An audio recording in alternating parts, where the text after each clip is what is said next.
Today's show is brought to you by Casper.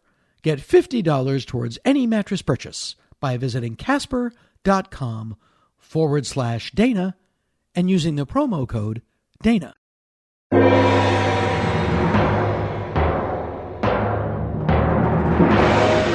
A world gone insane. An upside-down civilization cannot be real. A world of madness and terror.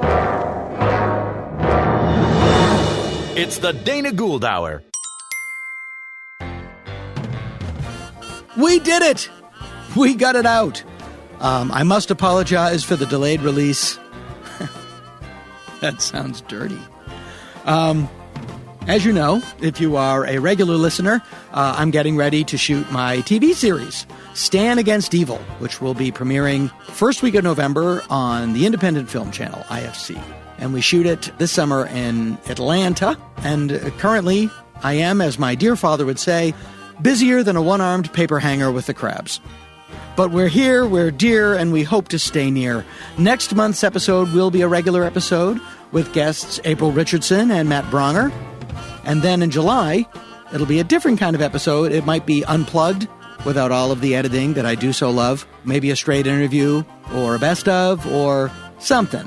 But we will be back on our regular schedule in August, which, as you know, is about as regular as an elderly man who's eaten too much peanut butter. But, as Marty DeBurgi would say, enough of my yakking. Today we're going to solve all the world's problems by conversing with my two most politically opposed friends. Raving, bomb-throwing Bolshevik Eddie Pepitone. You can follow Eddie on the Twitter at Eddie Pepitone. And from Meet the Press, self-described right-wing nut Mike Murphy. And you can follow him on the Twitter at Murphy Mike. Now, you might ask, how can I be close friends with two people who have such differing political views? Well, I'm a grown-up. And what's great about this episode is that the three of us disagree without screaming at each other or calling each other Hitler. Now, don't get me wrong, I'm pretty far to the left, but I also believe that a lot of the country isn't, and that we should allow for differing opinions. Which is not to say that Eddie, you know what, just listen to the episode. Now, while I have your attention, if you are a fan of this podcast, I wanted to lob some free recommendations your way. As far as other podcasts are concerned, you can do no better than Karina Longworth's You Must Remember This podcast. Or Derek Faraci and Amy Nicholson's The Canon, the movie lover's crack pipe.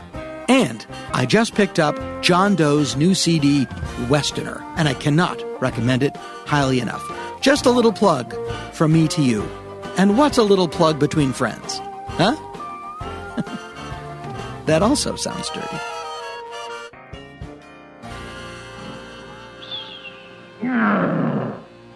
It's showtime.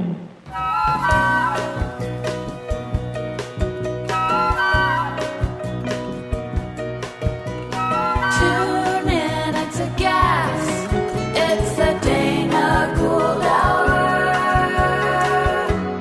podcast. The Dana Gould Hour. Free. And worth it. Chris Hayes will have Rachel Maddow on as a guest.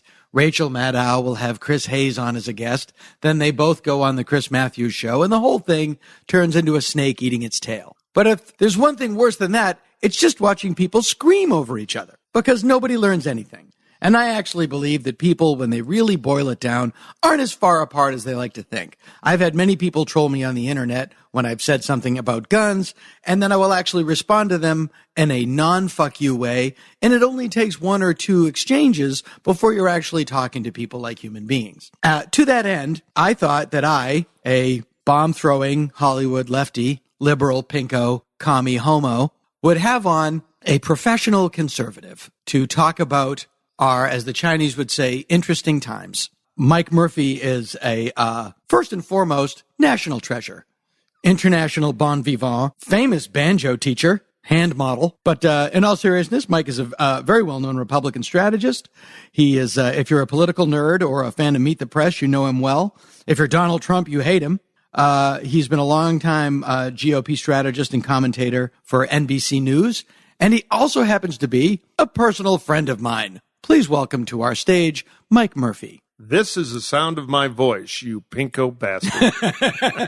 Actually, Mr. Gould, I'm sorry to tell you this, but Mr. Murphy is far too busy to do the podcast today. But my name is John Miller. I'm his spokesman, and I'll be able to handle any questions you have, particularly about how attractive women, Hollywood starlets in particular, find him. It's fabulous. You are one of the only professional GOP strategists that has a side business in Hollywood, which I think is very interesting. I'm actually the dues-paying member of 2 unions, too. So I'm on double-secret probation back at GOP headquarters. And during the strike, the Guild threw me out of the building because some knucklehead from the AFL thought I was a spy for Rupert Murdoch. Which means I got out of strike duty, which was fine with me and my feet. So, yeah. Every time we vote to go on strike, we teach the industry how to work without writers. So we're it is yeah, yay. Yeah. But it is interesting. We've been friends for a couple of years now, and there was that time that you and I went to Lucha Vavoom, which is a show here in Los Angeles that is it's a big crazy Mexican wrestling. Comedy, strippers, it has it all. Burlesque, not strippers. Yeah, not strippers. Yeah. That is true. Yeah. And my wife does. It was burlesque in our form. As two men here who are the fathers of daughters, there's no stripping. I believe that is testing fate in a way that I don't want to. And horribly depressing. The burlesque is more interesting. Yeah, it's interesting, but then people. Who more than one person came to me later and said, somebody said they saw you at Lucha Vavoom sitting with Mike Murphy. Yeah. One of them. He's not a werewolf. He just has a different theory of the role of government. I'm just not high on Karl Marx, makes me Satan on wheels around L.A. It's interesting what my conservative friends all say, in the East Coast or in the South or wherever, where they're more prevalent than here in Los Angeles, where there's like a bounty on them, is what's it like in show business with all those people? And people have been very cool about it. They kind of look at you funny, like, oh, the ape man from the jungle can use a knife and fork. Fascinating. Touch the piano key. This is a piano, savage. Ding, ding, ding. But that was what you actually said. Nice. Yeah. One of the things that, because your wife is a liberal. A full colonel in the KGB. She goes up to the shortwave every night and gives a report on troop movement. She doesn't know there's nobody on the other end anymore. She's really not that political. She's just a good, loyal Minnesota, farm labor girl. As Barry Crimmins said, land of 10,000 lakes and 2 shitty vice presidents.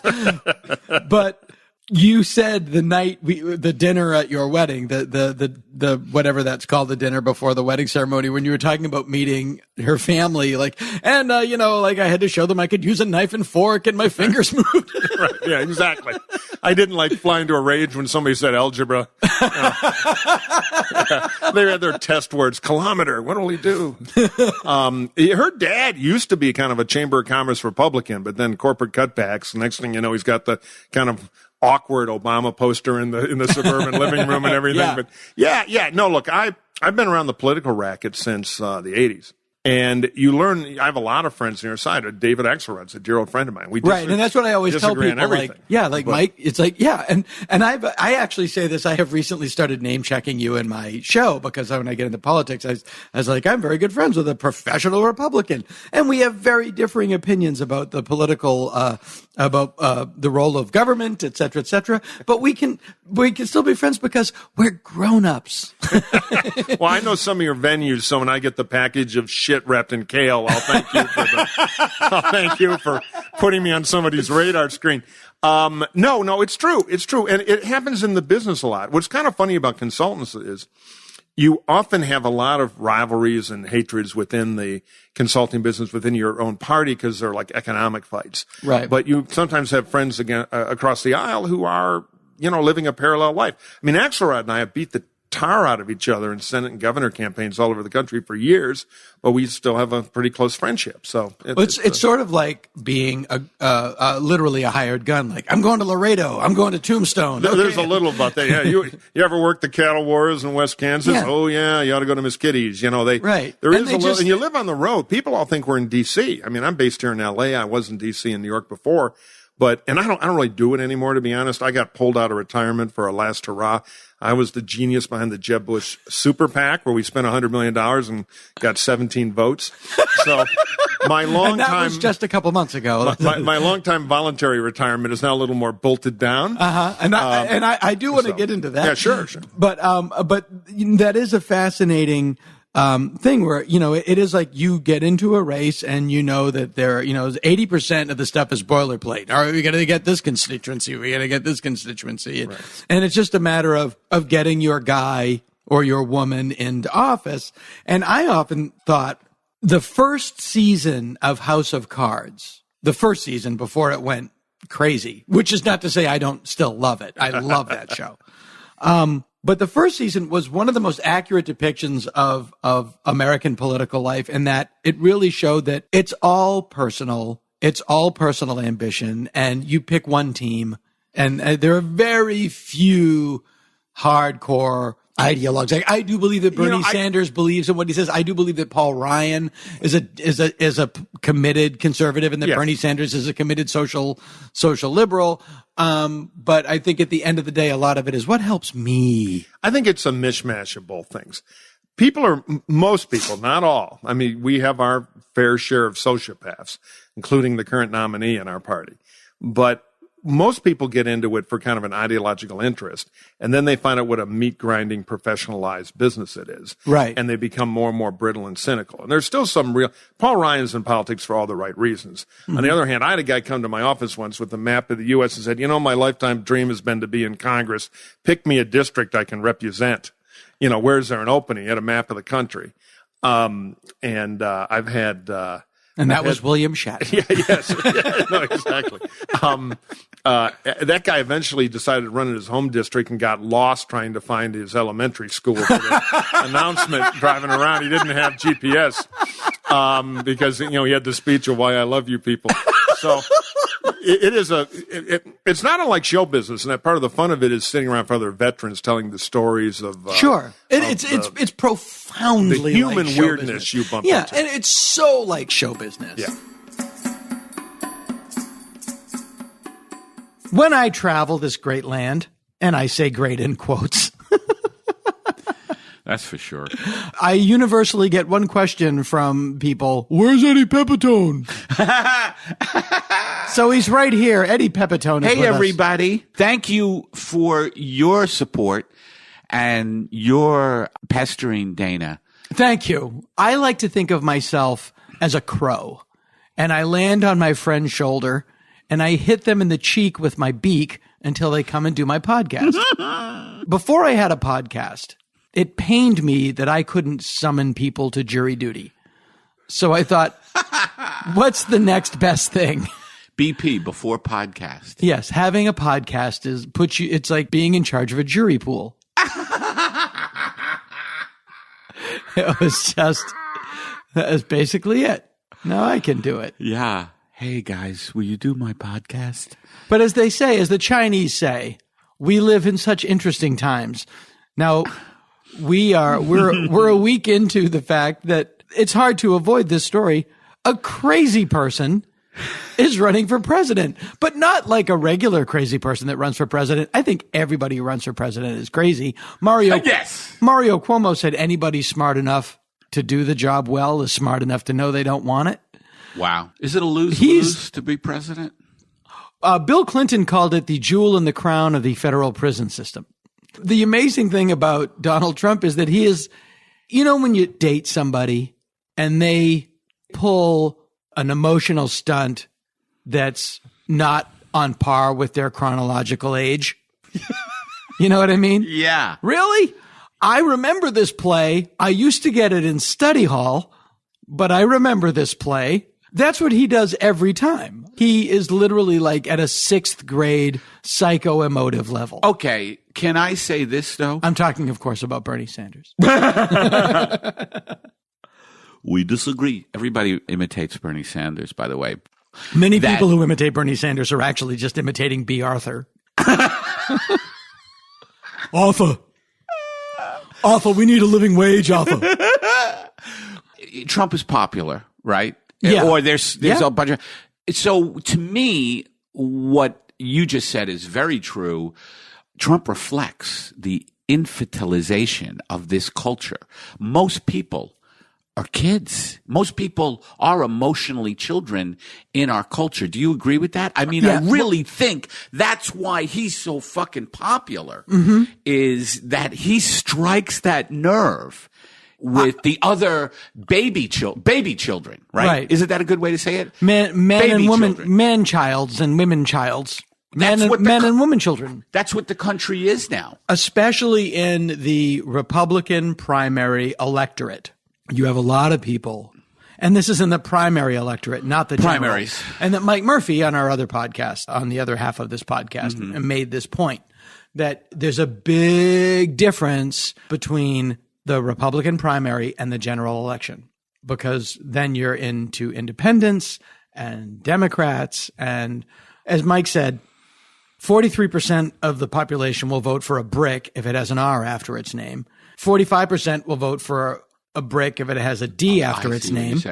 And then you've got that other percentage that you have to win over. And I don't think he can do it. But of the Republican primary voters, you have a lot of people that have a steady diet of Fox News, The Drudge Report, and right-wing talk radio. And their job is every day to whip people into a paranoid frenzy. The president is a terrorist. He's not from here. It's like giving people speed. Yeah. But you can't whip people into a rage every day and then expect them to have a rational garbage in, garbage out. You know, and I think that that's what you're looking at. The other element to Trump's popularity, and also weirdly Sanders' popularity, is the complete disenchantment and disenfranchisement. You had it right. Sorry. I don't trust myself. I could hear, or love myself. I could hear, as you started to say I could hear your father in your head going, no, that's not the word. If I had a loving parent, just one, I wouldn't even be here. Sure, I understand completely. I'm a talented guy. I understand completely. Who just has this thing, I just call it the thing now, that lives in my neck. Yeah. And it's called the voice of failure and doom. Yeah. No, but not only, I think every performer has the voice of failure and doom in their head. I actually think most self-aware people have the voice of failure and doom in their head. And I had it too. If my parents Some people can transcend it though. Yes. That's what my shrink says. Your job is to cut that string between your family of origin and your adult life. I have too many strings to cut. I'm cutting that with a tooth I found on the street, and it's just not working. Mine is a cable. Yeah. A steel tensile cable. Steel tensile cable. What do you cut that with, shrinky? The one that they laid under the Atlantic. Yes. If my parents were a dependable source of affection, I would be able to get over breakups instead of carrying them around in my misery hump. Absolutely. But the voice of failure that is in everyone's head, this is why I have so much respect for Little Richard. Why Little Richard? Because the voice of failure in Little Richard's head is also that of Little Richard. So when it's bad enough that you're like backstage going, I don't think I'm going to do well tonight. Yeah. He has to listen to, you ain't no good. Woo! If I was you, I wouldn't even go on stage tonight. I go home, have a TV dinner, and hide under the bed. Woo! Nobody wants to hear you sing. You ain't no good. Is Little Richard a out of the closet self-loather? I'm assuming as a performer, he's out of the closet something. But I would assume that everybody who chooses as their living to go into a brightly lit area and beg strangers to love them. Oh, my God. As I've said before, no one has ever said in the vast history of the human experience, now that I've worked through all of my emotional bullshit, I can concentrate full time on becoming a ventriloquist. I'll never forget being on the steps of a bar in Edinburgh and just being so terrified for my first show. My old roommate Eddie Driscoll used to do a funny impression of like, when you're bombing so bad, you can hear someone in the audience trying to clear their throat, but be quiet about it. Like, you're bombing so bad, you can hear someone going,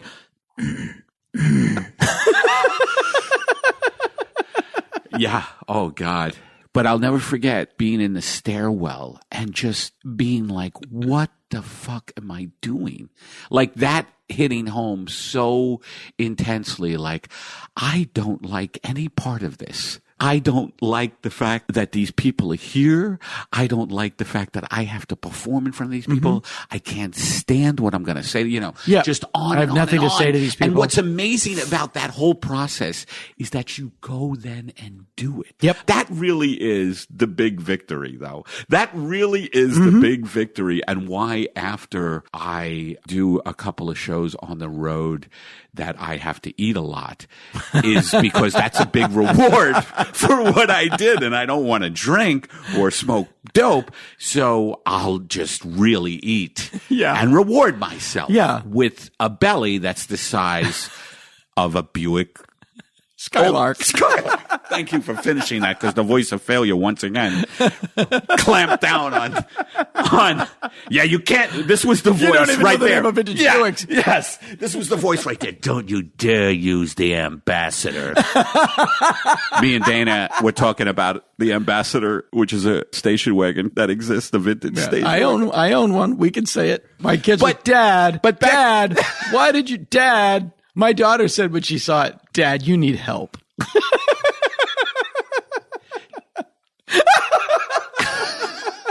She's so funny. My oldest is so funny. Your kids help you, actually. They give you perspective. There's such beautiful perspective. I don't have any. I don't have children. It's the only good thing I've ever done. Yeah, I don't have that. My dogs love me, but No, they don't. that's tough. No, they don't. They don't. I think if I died here, my kids would think twice before they started to eat my flesh. I've told the boa constrictor story on this podcast before, and I don't remember who told me this story, but it's a beautiful lesson about relationships and the perception of affection. Oh, man. There was I'm a already woman- not feeling good. There was a woman that owned a Burmese python. She had a pet python. Stripper? We can only have those, assume. don't they? We can only assume. We can only assume. I don't know what they're doing with pythons, these people. Well, these naked people. I don't know Why either. do naked people Well, want huge although- snakes around them? Well, it would keep people from rushing the stage. That's true. Yeah. That's true. And she would sleep with the python, Oh, boy. just like in the bed, the way I sleep with my dogs. Is that true? She would sleep with this Yeah, and the python? story is that the python started to stretch along her body instead of coil at the bottom of the bed. And she thought there was something wrong with it, like something was distended and it couldn't coil anymore. Stretch along her body? Yeah, it like would sort of like a person next to her? Yes, like with Spooner. And so she took it to the doctor and told the doctor why, because it had stopped eating and was doing that. And the doctor said, yes, it's getting ready to eat you. It's measuring you up to see if you will Is that fit. true? Yeah. It This is a stopped eating. perfect metaphor for It relationships. is. It's amazing. It's getting ready to eat you. We couple up to eat each other psychically. Yes. We don't do it physically. We distend our emotional jaws and devour each other psychically. Yeah. We solved it. Match.com. The good The good people among us, we start reading self-help books to try to put that process off. I just feel or that- seeing professionals. I just filled out my Match.com profile, and I have to say, in a 7-sentence profile, there are 3 references to spray patterns.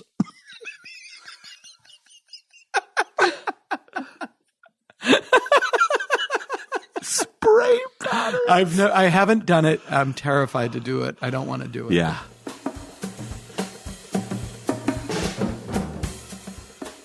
You were telling me that you were in Washington, D.C. at the Star Wars exhibit at the museum, and a sitting congressman wanted to know why some of these weapons were being kept from Yeah. the Defense Department. Yeah, no, that happened early in my career. It was actually at the House Recording Studio, and cable TV was a new thing in the early 80s out in, California, land of the future. And there were 3 congressmen who had 3 stools, and one guy would interview the other 2 about how great he was, and that would be his 20-minute show, and then they'd Right. rotate. Every once in a while, we'd get a guest. And Dave Prowse, who you would know who that is, I know but who most David- people don't. he Was the played guy in the Darth Vader suit. Exactly. He spoke like David Niven. He was big as a house, but Yeah. he was very polite. He's also out of makeup, the bodyguard in Clockwork Orange. Oh, there you go. Well, he came over because he was part of something that was at that time big, maybe still is in the UK, called like Green Belt Man. I don't remember. Yeah, the yeah, details. yeah. Yes, I do remember. It's that, the yeah. safety thing, and I think Right. they were trying to export it here. So he was doing that shtick, and afterward, a multi-term member of the U.S. Congress. I'm in college at this point at Georgetown, and I was interning there. Started talking about the laser swords, asking Prowse, did anybody ever get hurt on set? Did you give one of those to the Army to check out? And he thought it was real. And I'm thinking, wow, that's a member of Congress. And I better stick around politics. There's probably some room at the top here. Not a lot of competition, So, it's very funny. There are good people, like any organization, there are really good people trying to drag all the dead weight along. Yeah. And then, frankly, there are the voters who, it's, Who also suck. a lot of me. Yeah. And, raise his taxes. I don't like that guy. One of the most memorable jokes that I remember from The Simpsons, and I quote it because I had nothing to do with it. And it was Homer or somebody was running for something. And it was, who wants better schools? Yeah! Who wants incrementally higher taxes to pay for it? No! Well, it's ever, don't tax me, don't tax you or me, tax that fool behind the tree. Yeah. It's always like, look, Kevin Rooney had a great line, which was, the conservative thinks, I got mine, fuck you, get yours.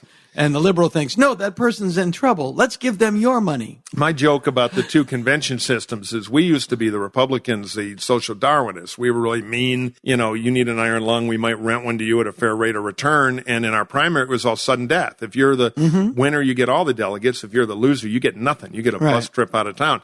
The Democrats all cried when old Yeller died. So you come in 8th place, they still give you delegates, which is why traditionally their thing has gone on forever. Now we've gone to that system, which is why our thing took so long. But the point I wanted to make about the foolishness of the voters, you see it in a kind of parallel universe. The joke is that the Democrats have stupid policy and we have stupid politicians because I like a lot of our ideology, but I see some like and Trump. A lot of people don't. Here's the interesting thing, and I want to get it.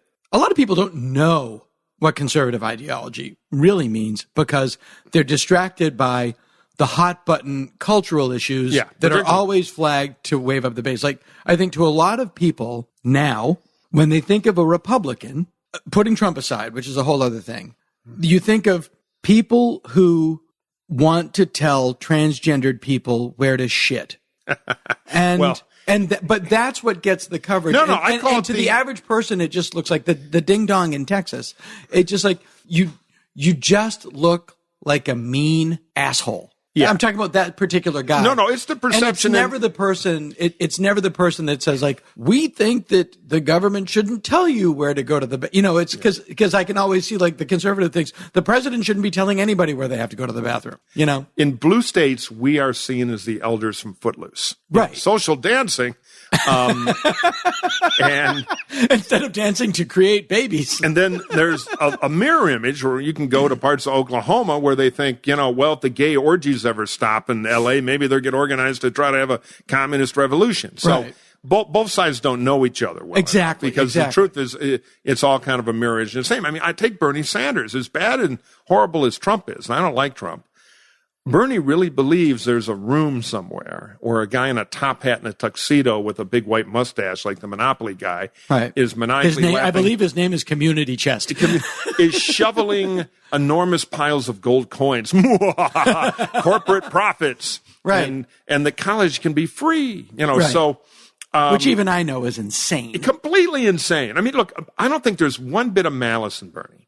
I think he believes all of it. I also think if you gave him a freshman 101 economics course, there'd be an F. Right. So but people cling on to the I mean, Trump says, I'll build a wall. Your Uncle Norbert, the moron, will now get a job that Mexican we've never seen took. Right. And finally, your Uncle Norbert will get a job picking lettuce for 8 cents a day. No, exactly. And yes, he can tell all his cold workers about the conspiracy. Right. And of course, Mexico will build the wall for free. Right. And he's going to tell the Ford Motor Company they're not allowed to work in North America anymore because he says so. Right. I mean, it's just so stunningly stupid. Yes. But And that's kind of where our politics are now. It's two kinds of stupid fighting out in the general election, though I do think Hillary will be in the nominee, so Bernie will not be the thing. But she's got an ethical blind spot the size of the Hindenburg.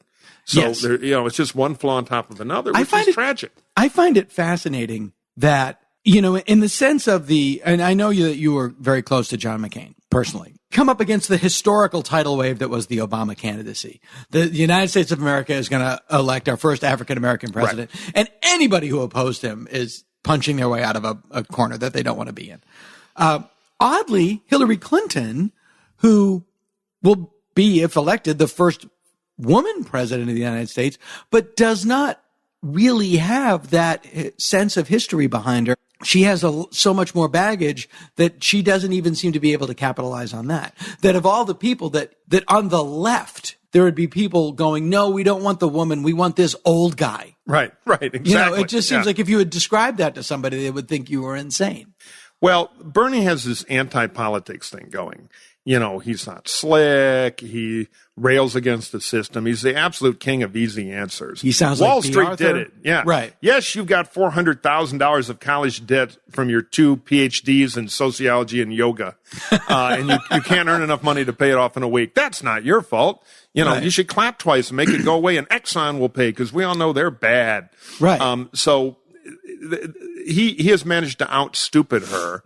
But she has a lot of baggage. The truth is, if we could nominate a candidate who is not a joke, we could beat her. And with the demographic problems we face, because we only really get the votes of white people, particularly white men, but white people, it's really hard for the Republicans to win a presidential election now. But Hillary's so flawed, we could have. It's funny, a movie producer friend of mine who did the Sued says this is a battle of the two biggest pre-aware titles you could ever imagine. Clinton and Trump. Yeah. Both incredibly famous, both with incredible baggage. Yeah. It's like it's Batman v Superman.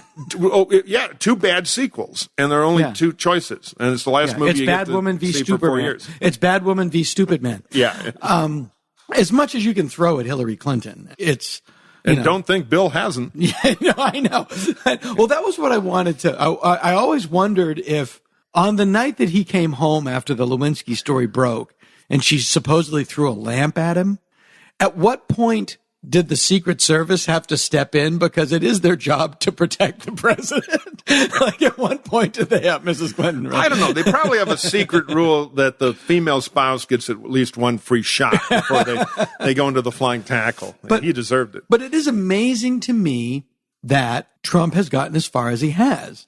And you can say a lot, Lawrence O'Donnell, will take it back to the dismantling of the public education system in the 1980s. And I think it's a combination of a lot of things. Also, a lot of easy answers, people that don't like to think about it. I think a lot of his supporters are people that don't normally vote. I mean, you would know more than I would. Well, but I'm truly astounded by it. And to my not learned, but not ignorant perspective either, it's really never happened before. George Wallace didn't get close. Well, didn't get nominated. That's what I mean. The numbers on Trump are harder than kind of the media hype about, he's Superman, he won a Republican primary, which, by the way, until the day he's nominated and the gavel cracks, I'm not so sure he'll be the nominee. Really? I think it's highly unlikely he won't be, but we'll see. Yeah. I would say this. People are confusing the Republican primary with the general election. Mm-hmm. General election, 127, give or take 1 million people vote. In a Republican primary this year, it'll probably be about 27 million, maybe a little more. So Trump's like a AA hockey player that's done really well, but now he has to go to the show. Right. And we'll see. Trump's gotten about 41, 42% of the Republican vote. Just there were so many candidates, more than half voted against him of that group. He's gotten about 10, 11 million votes out of what's going to be, after California and New Jersey, about 27 million. Not super impressive. He's a minority, a plurality candidate in an extremely specialty market, the Republican primary. Right. Just like the Democratic primary is a specialty market. So now he's going to have the Republican nomination, which is worth something. But most of the votes you need to win a general election in that big 127 million electorate can't stand him. It's like he was built in a lab to lose the election. And if you watch... Women hate him. Minorities hate him. But why is it when I watch the news now, and see, this is, the news now is all... You don't watch the news, you watch the news business. I watch It's like show business. Yes, exactly. And that Yeah. was the question. Because, I don't know what is the reputable news source in the United States anymore. Oh, they all try. but- BBC America, maybe. But it's all, the story is all the Republicans are getting around him, and it's a neck and neck race. Right. But remember, they I need to work get you there, to- and I they need to think get you to tune in. NBC tries a little harder, but they all have the problem. Trump's a pre-aware title. So if you're in a very competitive world watching your numbers, your ratings, and you have a choice between Gary Busey setting himself on fire or Professor Boring going through quantum mechanics, what are Right. you going to put on the television?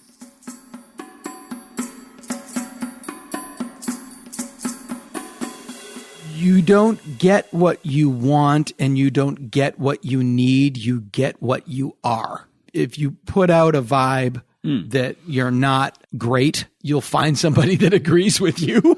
Oh, absolutely. I don't know if you could put that into getting work and stuff. Like what I'm talking about with I the don't know, man. This business disenfranchised- is so full of hacks with a lot of confidence.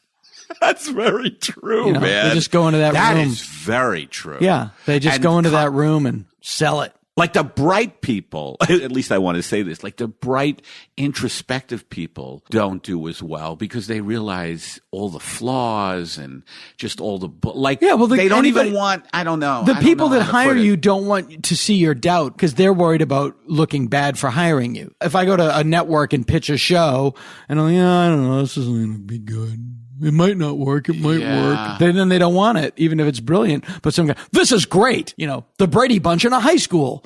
Yeah. Splort. Is that why people partly like Trump? Because he goes up there and it's hilarious. The magical, he's like a little magician. Like, don't worry. I don't do Trump at all. But it's like, oh, hey, don't worry. But he is kind of a New York Guido. It's like, Yeah, hey, don't he's a worry. total Guido. Hey, come on. When I'm president, yes, I've been talking like a moron. Yeah. But when I'm president, I'll turn the page. Believe me. Yeah. And we'll work it out. And I will let the Chinese know Right, and that they don't have an idiot. Right. now. And people who have ever been in a relationship with somebody who goes, don't worry, as soon as you do this thing for me, I'll change. Whoever's seen that work should vote for Trump. Every time somebody who's done the same thing for decades comes back at you and says, no, I'm going to change now. And it doesn't involve daily attendance of a 12-step self-help recovery program. If you always do what you've always done, you'll always get what you always got. But what's amazing with a lot of his big promises, you can't do them. You literally can't build a wall across the southern border of the country and make a sovereign nation that doesn't want to pay for it. It's an engineering impossibility. And two, it just, Right. it's literally, it's like, no more clouds. No more clouds on Sundays. Every Sunday is going to be beautiful. And people just say, yeah. But here's the thing. If he gets voted in and it doesn't happen, people just go, yeah, it's a conspiracy. They won't let him do it. So it's really a win-win for him because they just want their team to win. And after there was this whole thing in 2008 when Obama was elected that he had this massive I got taken well in of by su- him. yeah, this massive well of support. Well, he had this massive well of support from all of these people. And he had this big mailing list. And remember, it was we're going to do this together. You be the change you're going to want to be. And everybody was galvanized. We're going to make change. And then after the election, everybody kind of went back to their shit because they really just wanted their team to win. So much of presidential elections is, I want my team to win. Believe me, I want to watch Donald Trump concede a lot more than I'm excited about anything Hillary Clinton has up her sleeve. I just want to watch him quit and say, I lost. And that's why I used to say House of Cards, the first season was like, to me, one of the best depictions of American politics because it's all personal. It's all personal. You're on a particular team, but very few people have any ideology that they really give a shit about. Yeah. We solved it. Well, I was just thinking that when Obama was elected, I really got into it. I was so fucking horrified by George W. and Cheney and Rumsfeld and that gang. As Chris Matthews would say, Cheney. It's Dick Cheney. No, but those guys who were just outright criminally insane, who were still paying the price. But so I was really into Obama, and I was out there with, I remember being out there on on Santa Monica Boulevard during Halloween, and it was just before the election. And I was holding up, I had the V for Vendetta mask. I thought Obama, I had a big Obama sign. It was right before the election, Halloween. Right. And I was out there just so psyched about Obama. And then Obama gets elected. And then you realize, oh, wait. And then all the bullshit that goes on in Congress where they block, like just the partisan politics. Gridlock, yeah. Yeah. Well, that wasn't even a gridlock. They set down a roadblock. He's not going to do anything. I mean, Jon Stewart said, and it really is true. It's like both parties suck, but at least the Democrats are trying. Right. And I agree with that. I believe in a two-party system, and I believe that there are great conservative ideas. There are giant liberal failings. Public schools are strangled by the unions, and the healthcare reform should have included tort reform. There's a lot of shit that is conservative ideas. The entire fucking healthcare program that Obama took was originally a conservative idea. It came out of a conservative think tank, not whatever the conservative equivalent of the Brookings Institute is. When you think of Republicans now, you think of people who want to tell transgendered kids where to piss, and not the fact that people should be motivated and have the ability to create their own wealth. And that's just the problem, because people don't get out to vote because they should be motivated to create their own wealth. They get motivated to vote because I don't want Caitlyn Jenner in the men's room. Or actually, they do want her in the men's room. They don't want her in that's the interesting thing about all these people, like that guy in Texas about the transgender law. They all want to pee next to Caitlyn Jenner. That really is what it comes down to. Oh, man. Who could, I think, still use a urinal, which would be kind of an interesting, just Caitlyn Jenner hanging dong at an airport urinal would be kind of an interesting sight. Everybody's concerned about where people are going to the bathroom, right? But what about the disenfranchisement of people? And Trump, he does mention this, is that the fact that so many corporations in America have taken their jobs overseas. They've sold out the American worker, and Trump picks up a ton of these people. Right. Instead of it going where it should go, to Sanders. Yeah, because it's on the left. Because it goes to this lunatic. Because he's angry. Yeah. And anger, and that's an easy emotion to harness. Yes. Yeah, because it's so it's so right there. It's so, and you're right. Like the unemployment rate, I don't know. Yeah, and I don't have the answer, but I'm out of here. Globalization has absolutely swung a wrecking ball through the American economy. But I think you have to work harder and longer now to make less than you used to. And I think it's crazy. That was going to always be the case. With the globalization of the economy, it's just a matter of degree. And absolutely, with all of this rampant deregulation, you have these corporations that are just rat fucking people profoundly. But they don't do it in a cabal. They all do it individually, and they're all trying to fuck each other. That's the illusion in the way that the right thinks that Obama goes into the White House at night and puts on a turban and goes, moo. That's not going on. And neither are all the heads of the major corporations in the war room from Dr. Strangelove going, how do we fuck over the working people tomorrow? They're all trying to fuck each other too. It's Darwinian. It's a weird country now. I mean, it's slowly gotten worse. Like we are a third world country at its core, in a lot of it, surrounded by a tremendous amount of wealth. We're a first world and a third world country now. And I think the best way to deal with that is just to scream we're number one and not think about it. Yeah, man. Donald Trump says, make America great again. Hillary Clinton says America was always great. And I saw that said America was never great. Did you see it? Yeah, but I was like, I don't want to argue. I don't want to argue with people all day, but that would be America. Oh, that's very funny. What about we're an exceptional country founded on a brilliant idea, but we have many, many, many, many, many, many, continue to the next bumper sticker. Many, many, many, many flaws. By the way, also, mom and dad aren't perfect. Mom and dad make mistakes. That's why I really haven't even been following. Like, I don't even watch any of the Trump stuff or any of the Clinton stuff either because of what you just said. You have one guy saying, America, we're going to make, I'll make America great again. And then you have the other vapid candidate, Clinton, saying we're such a great nation. And I now have a visceral tuning off because, and I'll get back to the Obama thing. I really was into Obama's presidency. And then I realized, oh, this is all bullshit. He's like a hood ornament on top of this. That's Rick Overton's joke. What? The country is a Mack truck, and every 4 years we vote to put a bulldog or an eagle on the hood. Yeah. Well, the funny thing, if Trump does get elected, is his first day in his office, he's going to go, do this, do that, do that. And everyone's going to go, no. Yeah. No, sorry. Exactly.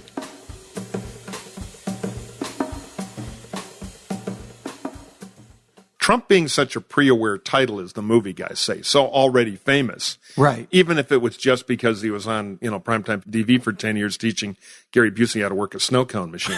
It's still famous enough that a cable, that's from my act. I thought you'd like that. That a cable station will say, yeah, put the freak show on, and they watch the ratings go up. Right. So then they cover more, and the noise, because the polls are noise meters. So the polls go up. Then they cover the polls. It's a feedback loop.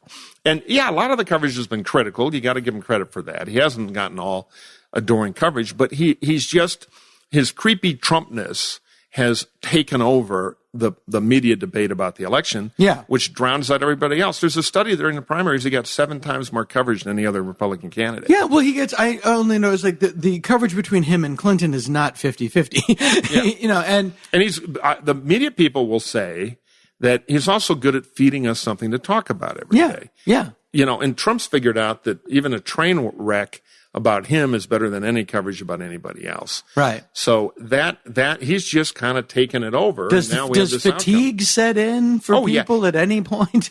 Months ago, I called him a zombie candidate. And on Twitter, at Murphy Mike, I'm constantly being told, you were wrong. He's no zombie. I go, no.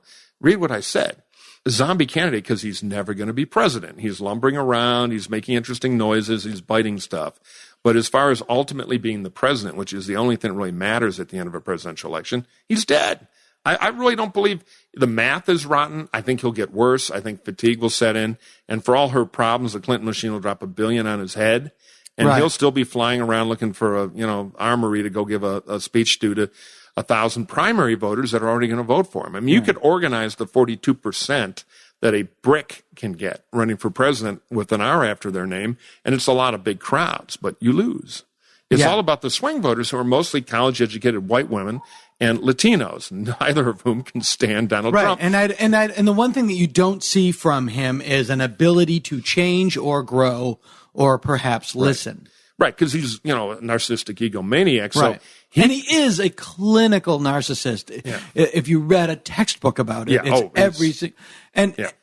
he's the atomic clock. You could set the diagnosis to him as perfection. Well, I'm a 92% Trump. Ooh, that's pretty bad.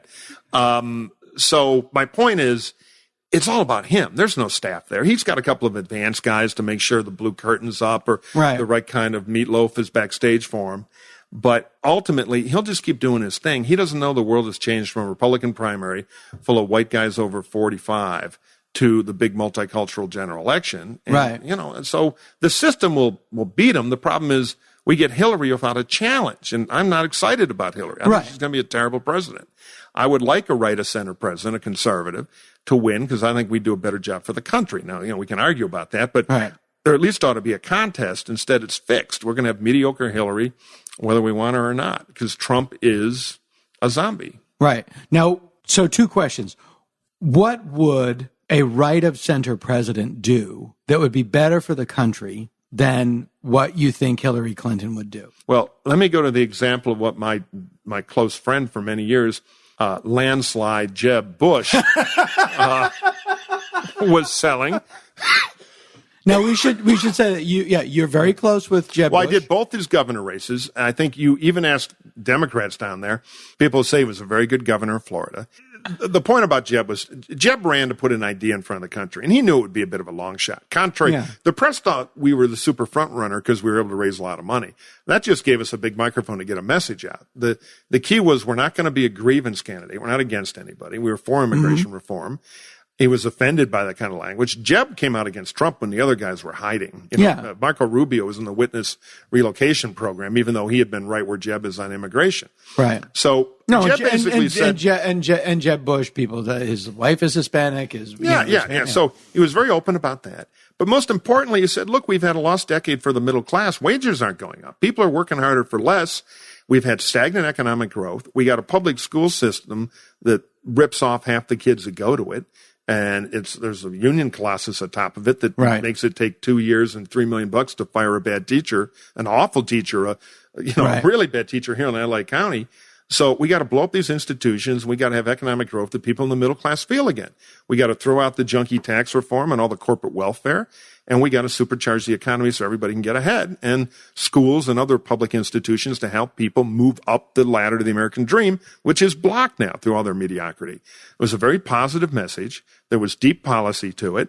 It was the opposite of a grievance candidate, either Sanders or Trump or Cruz, who said all your problems are the fault of communists, some guy named Juan who tunneled into the country. It's not your fault. You're great. Right. And totally different, and nobody voted for it in the primary. But we're kind of proud. We're standing on what we were for, and we're come back and try again in the rubble of what will be left of the Republican Party after this clown we're nominating is finished with it. We're going to lose the Senate. I hope not. There's a chance we can hold it, but it's a tough chance. And we're going to lose House seats. We'll hold the House, but it could be by single digits. So there will be, the sad thing is where the Republican Party, which has problems, and I'm part of the internal fight to try to make it a more modern conservatism. We got problems, but we're going to have rubble now. So we get the opportunity to build something new, which is interesting, though the price we're going to pay is terrific. I get enraged at the shit that he says that nobody else can. Can you imagine if Obama looked at one of his daughters and go, "Yeah, if she wasn't related to me, I'd take a run at her." It's like, it's amazing. He hasn't said that. Yeah, he did. He did. It's on video. He did. He could do anything. That's what he said. He could have sex with a baby on TV and people would defend him. It's an anchor baby. You can't pin anything to him because he's going to do, it's worse. It's like criticizing Manson's fashion sense. Look at those clothes. Too much buckskin. How does he get away with all this shit? Because I don't know. They want it. When does the fatigue set in? When do even his most ardent followers go, shut up? Even, I love cake. I love cake so much.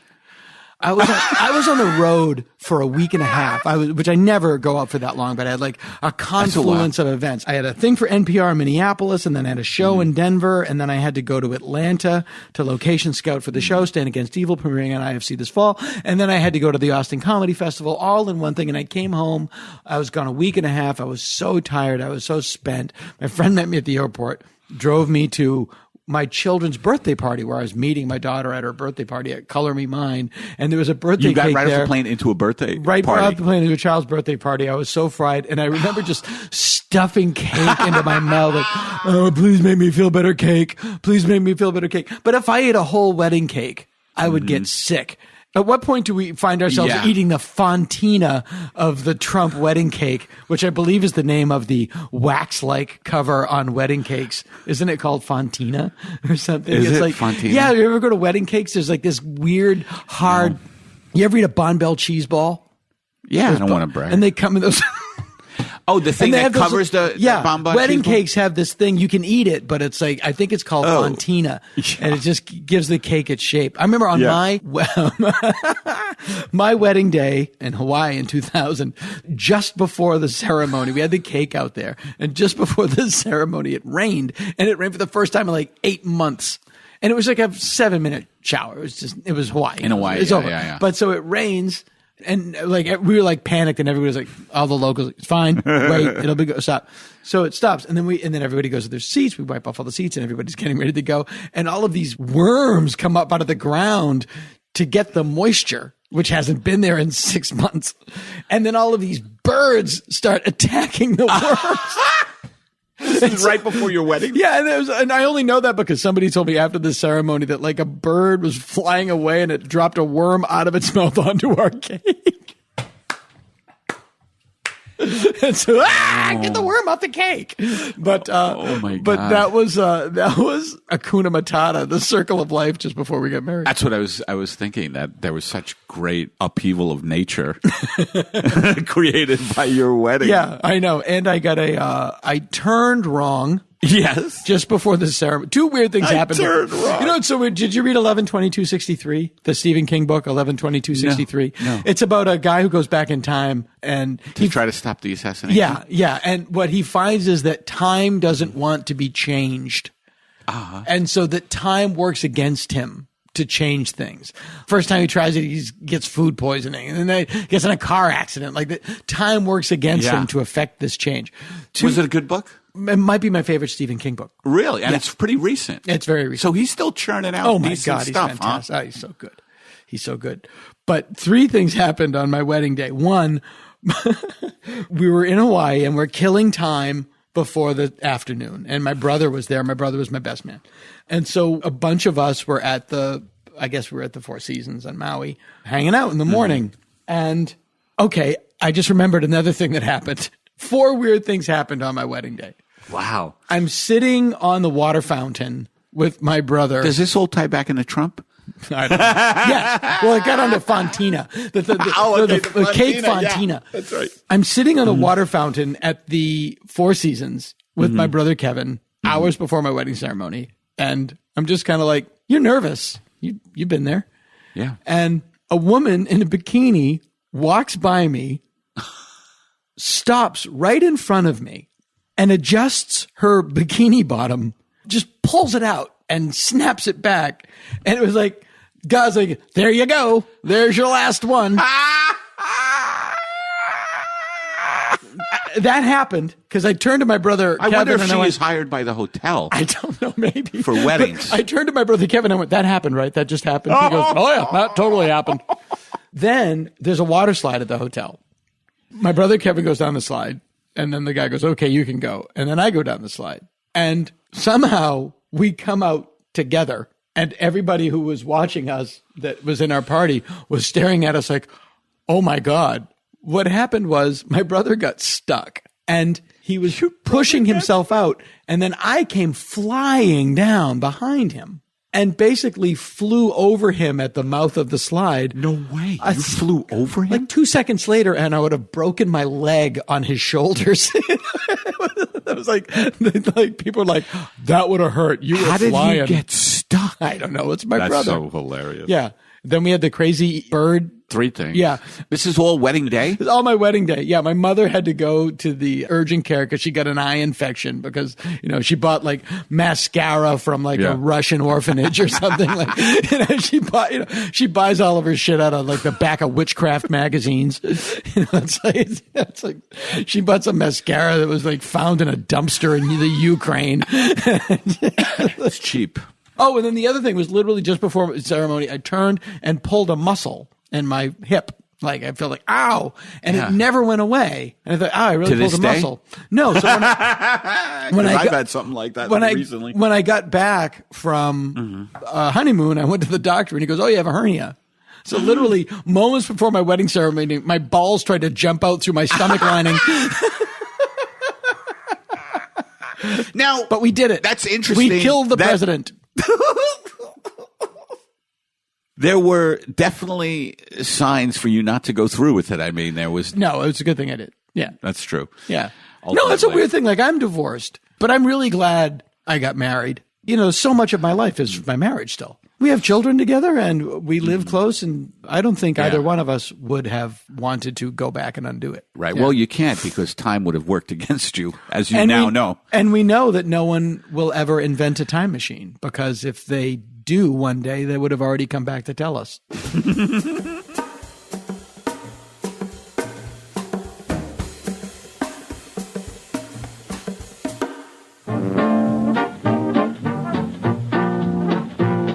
What's to eat? What's to drink? Good food galore. Quick as a wink. Ice cream bars. It's the handy way to enjoy smooth, rich, creamy ice cream. Get some.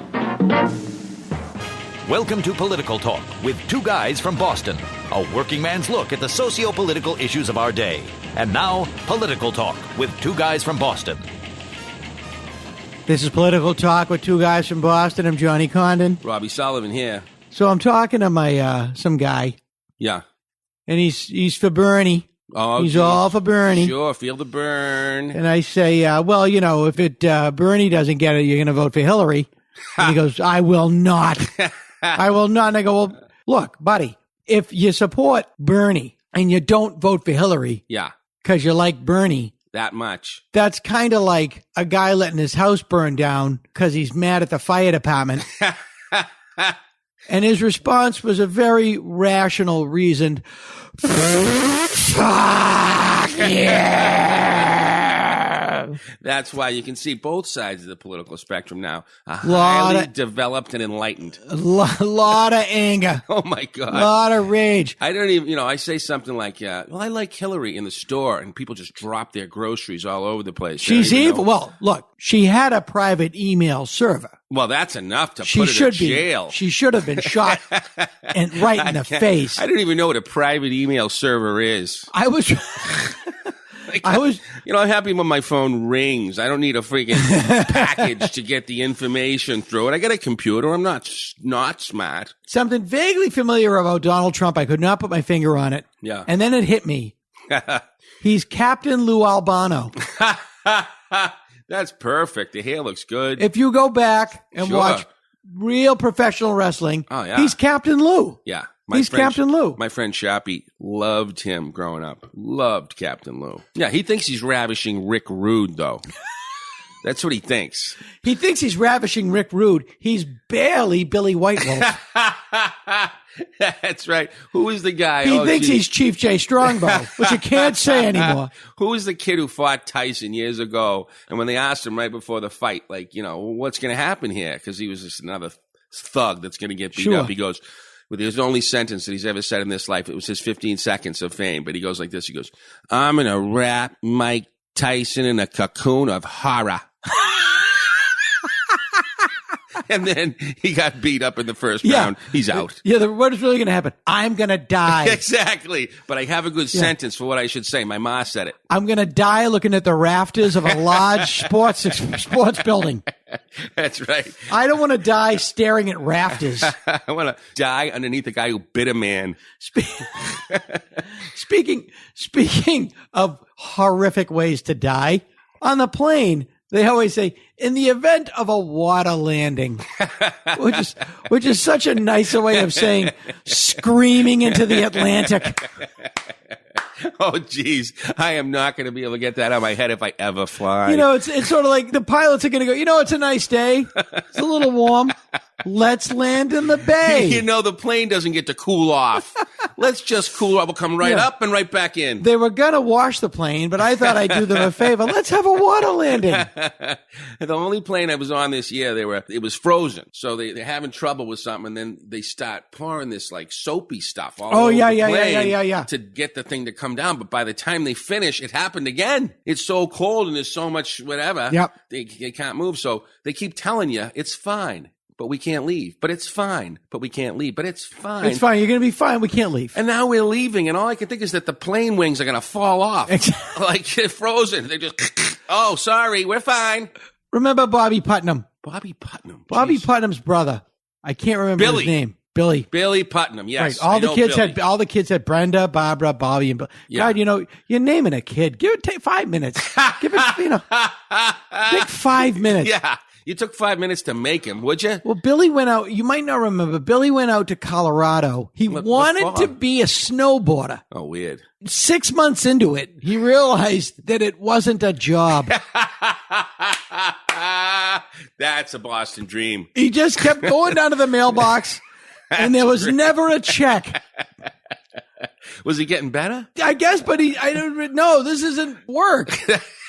Nobody's hired you for this. Who's coming? Who is going to give you money? The trees on the mountain sends me checks. Yeah, the 527.85 FICA removed, courtesy the Winter Warlock. That's really funny. And some of those skateboarders and snowboarders get deals. Yeah, but that's because they're really good, and they go find them. Exactly. They're not in the woods. Yeah, they don't just show up in the mailbox. Yeah, but he got delayed coming home because of hail. Hail damage to the plane. Oh wow! And then the real nightmare: bird strikes. Oh, is that right? All these planes, they fly through flocks of birds. Jeez. And the birds mess up the planes because they hit them. It's like a reverse bullet. Oh the my plane God. is going so fast that when the bird hits it, it's like a shell. It picks up that speed. Yeah, my it's just God. reverse. It would be like if you just took a bullet and put it on a post in your yard and ran at it fast as I could, 700 miles an hour. It's going to hit me pretty hard. It would appear that right you were through shot. my chest. It would appear that you were shot. That is weird. So I've never heard that. Is that because they don't want us to fear this? I think, yeah. And folks, remember, if we see a flock of birds, say goodbye to your neighbor. Exactly right. It's the same effect with have you ever been parked in your car and then the guy next to you starts to back out and you think you're rolling, what am I doing? Forward. Yeah, it's a visual impairment. That's right. And your eyes tell your brain you're moving, and then Yeah. your brain tells your body to feel like you're moving, but it's all a lie. Yeah, that's happened to me with a date once. She wanted to back out. I thought it meant that we were moving forward. I've had that happen more than once. Exactly. She's backing away, and I'm heading in. Good night, folks. Thanks for coming by. And another night, cuddle to pillows. Exactly. Cuddling pillows. I bring the up- Johnny Condon saga. I bring up Rumi, a poet from 12 AD, and start feeling enlightened. It's the only move. My only move is just putting on Van Morrison, and maybe she thinks I'm smart. The Astral Weeks or one of the bad albums? I put on Moondance. Oh, yeah. That's the favorite. Yeah. Everyone loves it. You look at him on the cover of Moondance and you think, oh, I know how he's going to turn up. That nose ain't getting any less red. This guy's he likes his pints. Oh, it looks like a young Tip O'Neill is what that looks like. Oh my God, Tip O'Neill. You remember growing up trying to figure it out? Like, is he on the good side, the bad side, or the indifferent? Well, they didn't care as much back then. Yeah. They went to work and they would. Mayor White. I don't want to bang the Shitty drum. of Boston. I don't want to bang the drum of the obvious. But you do look at these hardcore Trump people, and it is like the Joker and his minions. Like Yeah. if this was Batman, they'd all be in matching sweatshirts with their nickname on the front. And I want to go back in the backstory like they do on TV now with Batman and see how Barney Frank was the young man who was going to turn into a superhero. That's right. All I know is at Trump headquarters, the floor is slanted like the Joker's hideout.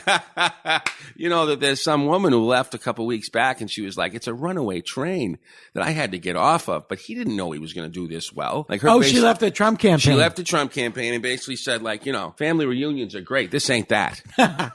I'm out. And she bailed. It is no, they do. They make Ted Cruz look like the nice guy, Yeah. which is That's hard to do. Yeah, that's hard to do. Is that the guy they're calling the Zodiac Killer or whatever? Yeah. Yeah. That worked. He looks That worked so much like Grandpa Munster. It's unnerving. He's the Grandpa really Munster in our unnerving. Batman reboot. Yeah. And I'm sorry, I know she's a woman and I have to approach her with kid gloves, but if you can tell the difference between Carly Fiorina and the Phantom of the Opera, I'll give you $500. If I knew what either one of those things were, I'd give you 10. She looks like the face you'd find underneath the mask of a face that somebody had torn off them against their will. That's nice. I'm sorry. No, you don't have to be sorry. That's actually nice. I think that's nice. It's Hillary Clinton's no beauty. Larry Flint is not offering her $1 million to pose. You know what I like about Hillary? I was wondering if you knew. You know what Hillary is? She's Shemp. Okay, fair enough. She's not curly. But you still get to watch. But she's not Joe. And No, she's not curly. So hard, Republicans. Yeah. She's not so no. hard. Is she curly? No. But is she Joe? No. She's Shemp. She'll be fine That's for the nice. time that she's on. I'll tell you, when she was on she was like Hillary Clinton against the whole Congress and Senate or whatever it was, and they were all attacking her, and I watched it, and she was the only one that was smart. Everyone else just looked like, oh, she got me. They were there to attack her, but she knew what she was doing. She's She got was a smart. set on her. Yeah, she's a smart James woman. Carville once said, if Hillary Clinton gave Barack Obama one of her balls, they'd both have two. That's funny. I like that. I believe him. Carville's the best. I would not want to go up against her. No, that's the man right I mean, there. the one thing you have to say about her, and again, letting that partisanship. Yeah. I am not a Trump supporter. No. I am not a Cruz supporter. There were some people that were running in the Republican side I thought were fine. Yeah, Kasich. Kasich I thought was fine. He'll Jeb never Bush, make it. I thought Jeb Bush was fine. Kasich's like the guy who doesn't even understand the rose ceremony. But this is how far we've come. When the most you can say about somebody is to be the leader of the free world, he's not crazy. But no one who would want to actually do this job should do it. No, and you've got to be crazy to get. I like the craziness of Carville. He would that's be a where we're great at. president. He's too smart to do that. Look, I know I was on the road with him and he had to go to the bathroom and he totally found a bathroom. He didn't just stand there clenching his fist and making wet. No, he totally used a toilet. He could totally be president. People go bananas. But you see these really hardcore Trump supporters. They are not going to go quietly. And I think it's going to be, if he gets a nomination, which I think it will, it's going to be a fairly historic loss. Yes, I think if he does get it, a lot of people are going to bring out their white hoods and say, thank God we're back. Right. And then everybody else is going to go, I don't think so. I don't know. There's not enough angry older white people. I remember when we were kids, we had that part where it was like, don't blame me. I'm from Massachusetts, which meant we were the only state to vote for McGovern. Yeah. So I think Trump will get your Arkansas. Yes. Not Arkansas, because, maybe. The middle class still votes for the upper class's rules in case they ever make it there. That's exactly right. And that's the problem we're having now. We don't have poor people in this country. We have temporarily embarrassed, not millionaires yet. Financially challenged families. But I think that's what we say about Hillary. She's Shemp. No, she's not curly. I like that. But she's better than Joe. I never minded Shemp. I couldn't watch Joe through a whole episode. No, I couldn't watch Joe. And, a lot of times during Shemp, sometimes you have to just focus on Larry. That's the name of our book together. Focus on Larry. And Larry, when Shemp and Mo were going at it, hammer and tong. Oh, yeah. Larry was a wealth of reaction shots that were enjoyable in and of their own right. His hair. You could just shoot his bald head with the two pieces of hair and bing, we got gold. You could basically sum up 95% of Larry's work in the Stooges as, what'd you do that for, Mo? Hey, Mo. Remember Saturday mornings, we used to actually sit there and say the lines before they did. Remember the Three Stooges cartoon? Oh, yeah. I always wondered how the Three Stooges felt because they weren't their own voices on their own cartoon. And I wondered, like, Mo, he's up, he's a Saturday morning, he's an old guy, so he probably woke up at about 5. Yeah. Why do old people get up so goddamn early? It might be the last day. It might be the last one. I want to hit it running. I feel that way now. And you go in and he turns on the TV and there's me, but it's not. That must lead you to some form of existential crisis. It can't be easy. It's like if you woke up one day and there was like, you calling your boss, sorry, I'm late. You're already here. Wait, what? Wait, what? And there's another one of you there. And they're not as funny. And they're not as funny. And therefore much more successful. And they're doing a parody of your voice, which has got to feel good. Yeah. Like, that's the way they think of me? That's what people want me to. Wait a minute. I'd rather you do Yakov Smirnoff for me than Joe. I don't remember. Was there any Joes or Shrimps in those? Or was it all curly now that there's a cartoon? No, I think it was all curly. Because, if you can get them. If you can fake it all. If you can get a shortstop in the first draft. Yeah. There wouldn't be a Who cartoon with Kenny Jones on the drums. The Beatles cartoon with Pete Best. The Beatles cartoon with the guy that took Ringo's place when he had laryngitis. That's funny. I wonder if Paul McCartney's first words every morning are, is Ringo dead yet? Because then I'm going to really mop up. He's just supposed to be the last one. Oh, of course he does. I wouldn't be too surprised if that's what's behind the whole stand on all of their graves. Movement. Success. My friend worked at the Garden, which is no longer the Garden, but I can't stop calling it that. Now it's Vuzuvialon Stadium. Near North End, I call it. Yeah. He used to work there, and he said when McCartney came in with all those people, like they had to take all the meat out of the freezers, and nothing could be served to the public that was meat. No meat right. in the whole building. In the whole building, no meat at all. And oddly, the company that they recommended was the one started by his wife. Isn't that funny that would all work out for him? It worked out good. Yeah, that was really good. So now, spend your $1 million on that food and sell it here. Now we'll do a show here. And they all did it. Paul needed the money. Does he? Yeah. In his defense. Just for his hair. Yeah. Yeah. I can understand that. He looks like an old aunt. Trump is Lou Albano. Ted Cruz is Grandpa Munster. Yeah. Carly Fiorina's a Phantom of the Opera. Good. Bernie Sanders is Maude. Only he's not as tough. But is it Arthur? Arthur, college should be free, Arthur. Oh, that's really good. It's hard to place Hillary. She's sort of a cross between the wife from Bonnie Miller Okay. and the boss from Alice. I see her as the woman on One Day at a Time, the mother. Bonnie Franklin? Yeah. Oh, she's my Bonnie Franklin. Oh, bless her heart. Always has been. I loved Bonnie. I loved don't her know. daughters. Redhead. Yeah, but, if you think They're all crazy. If you think of Bonnie Franklin 20 years after that show, kind of looks Oh, like Hillary. yeah, I'm I just can see that. saying. If she got so politically heavy that she can't get healthy, that's the look. The mother from the movie Breaking Away, but punching her palm. Oh, my God, the bicycle movie. I loved that film. Can you imagine when Bill Clinton got caught with Monica Lewinsky that first night? Hi, Hill. Oh, it is amazing that the Secret Service were not called in to protect his life. Seriously, because it's their job is to protect the president. Yeah.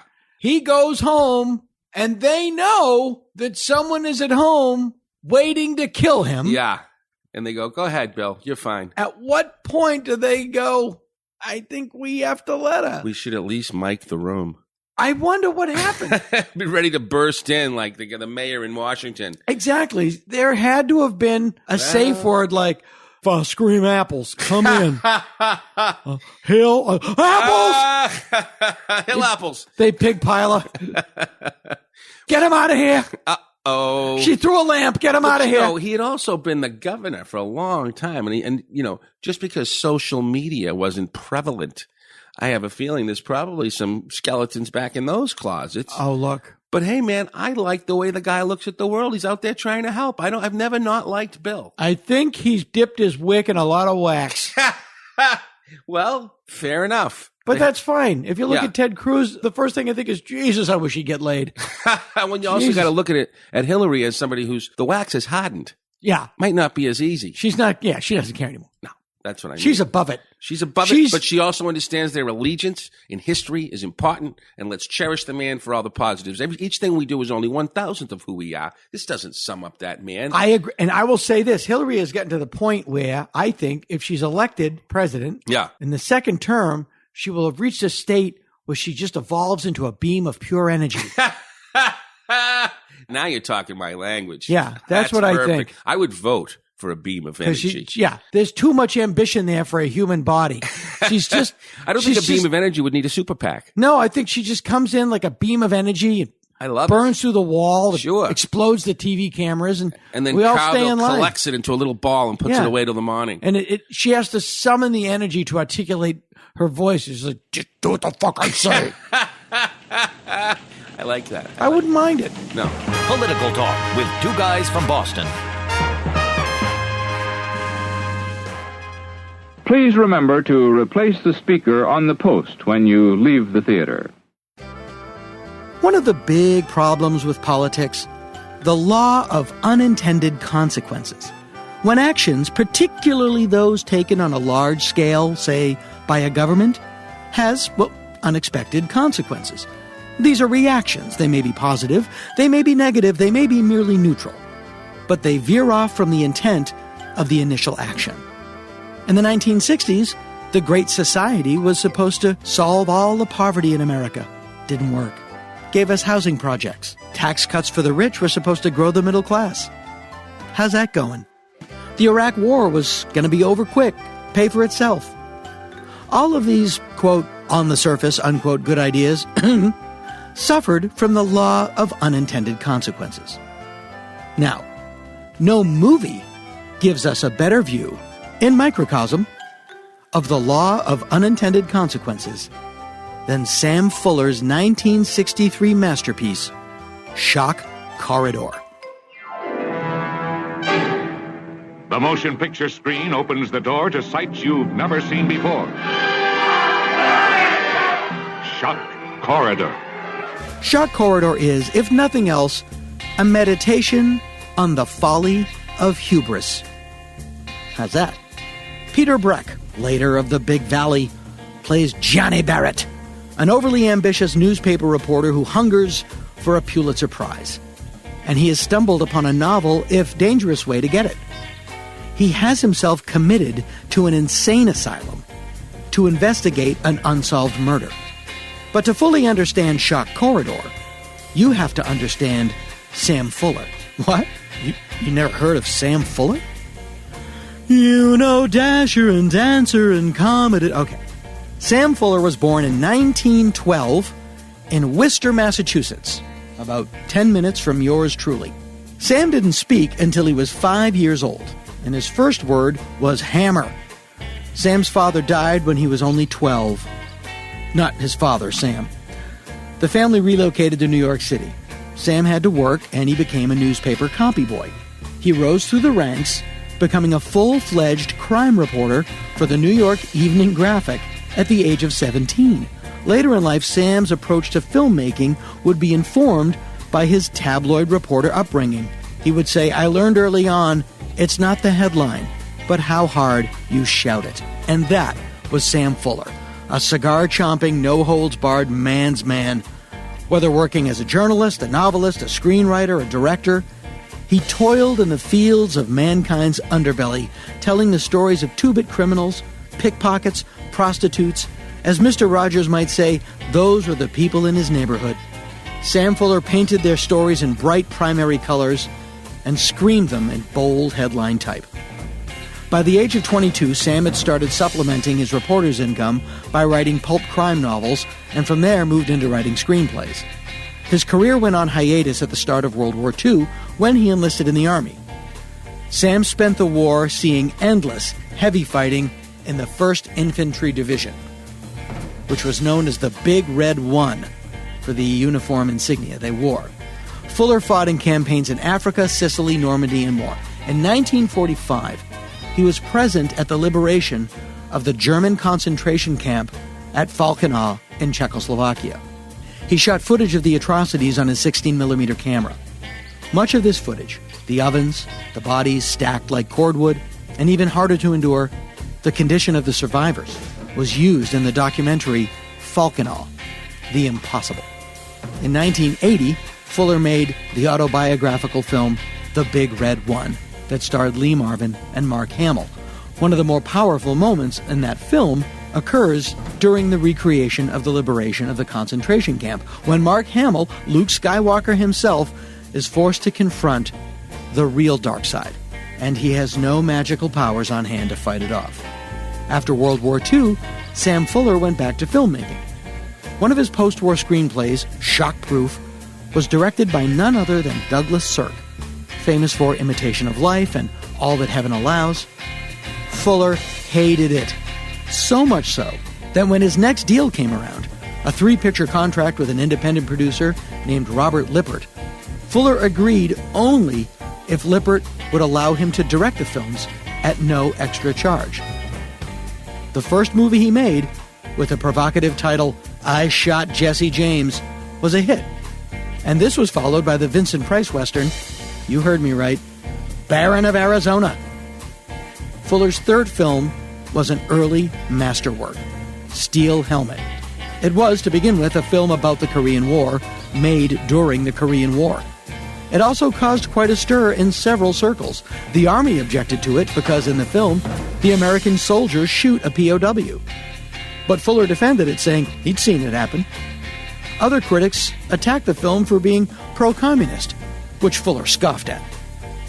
One side note about Steel Helmet: Martin Scorsese is a huge fan of the film and claims to have designed several shots in Raging Bull, boxing fights. Several of those shots are based directly on Steel Helmet's battle scenes. The success of Steel Helmet brought Fuller to the attention of Darryl F. Zanuck and 20th Century Fox, who signed him to a 7-picture deal. Among the films in this deal, the Richard Widmark noir classic Pickup on South Street, a Fuller masterwork about the low-level, amoral criminal underclass, the pickpockets, the hookers that Fuller dealt with in his journalism days. Pickup on South Street is interesting for its day because unlike other noir thrillers of that period, the early 50s, every character in the film is an unrepentant piece of shit They have no moral compass, they have no remorse, and they learn nothing. Everybody loses. The end. Fuller's contract at Fox ended right around the time studio head Darryl Zanuck got the boot, a story told in an earlier episode of this very podcast, and Fuller found himself pounding the pavement looking for a patron. Allied Artists was not 20th Century Fox. The budgets were super tight, but they let Fuller do what he wanted. And the two films he made there were quintessential Sam Fuller. The Naked Kiss, about a prostitute who tries to change her life by working in a pediatric ward, and Shock Corridor. Shock Corridor tells the tale of how a sane man's overweening ambition puts him into a situation where he is slowly driven insane. The film itself plays like a fever dream. It opens with Peter Breck's reporter Johnny Barrett admitting to his sexual fantasies about his own sister. Risky stuff for 1963. It is later revealed that this is all part of a scam. This is Johnny's plan to go undercover in a mental hospital where he's going to solve a murder and get the Pulitzer Prize. Case history number 1. Johnny B., brilliant newspaper reporter, suffering from hallucinations that his sweetheart is his sister. Diagnosis, erotic dementia. She has to pretend to be the sister in question and file a report with the police to get Johnny committed.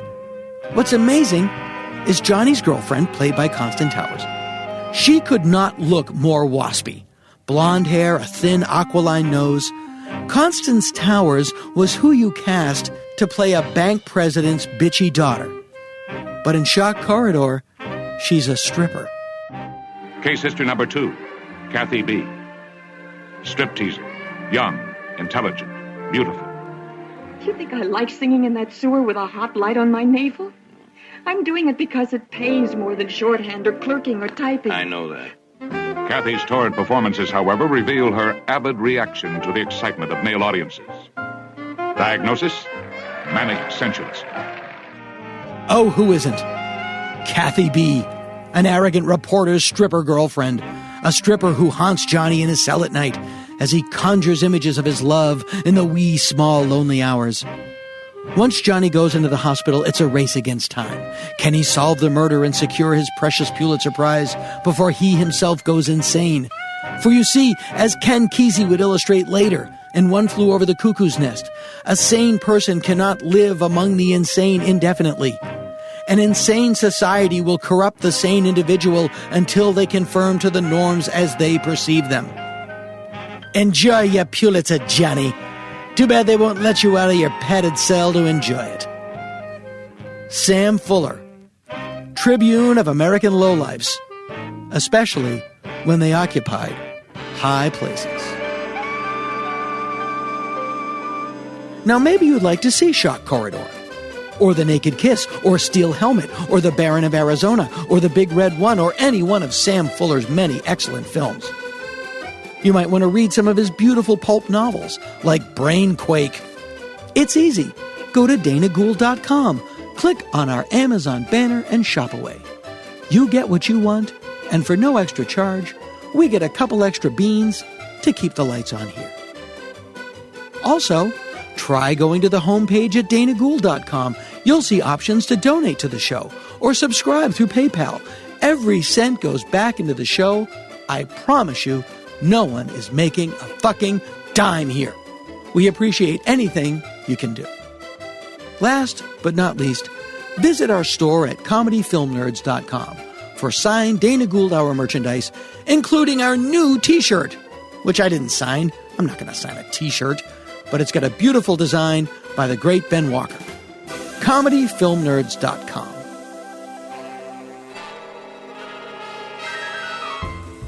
Casper is an online retailer of premium mattresses for a fraction of the average price. Casper is revolutionizing the mattress industry by cutting the cost of dealing with resellers and showrooms and passing that savings directly to the consumer. They make an obsessively engineered mattress at a shockingly fair price. Mattresses can often cost well over $1,500, but Casper mattresses cost just $500 for a twin-size mattress. Only $950 for a king-sized mattress. And all Casper mattresses are made right here in Merca. They have a risk-free trial and return policy. Try sleeping on a Casper for 100 days with free delivery and painless returns. Get $50 towards any mattress purchase by visiting Casper, CASPER.com/Dana and using the promo code Dana.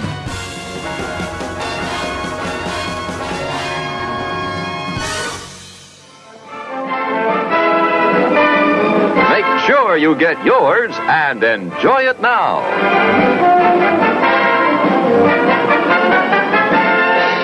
It's 1 minute till showtime. This is Groucho Marx. A few days ago, I was talking with the Director of Civil Defense, and he told me some things that I feel everyone should know. Did you know, for example, that your chances of surviving an atom bomb attack are excellent? It's true. Keep a complete first aid kit handy. Keep a closed container of drinking water in your refrigerator, enough for 3 days. Take a look around your house right now and pick out the safest spot, away from windows and doors. Make sure that every member of your family understands he is to rush to that safe spot when there's danger. I'm convinced that these precautions are necessary right now. They're important to your family, yourself, and your community.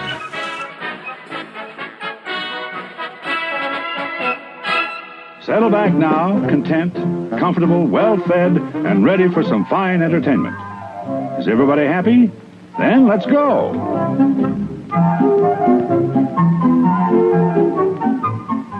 It's showtime.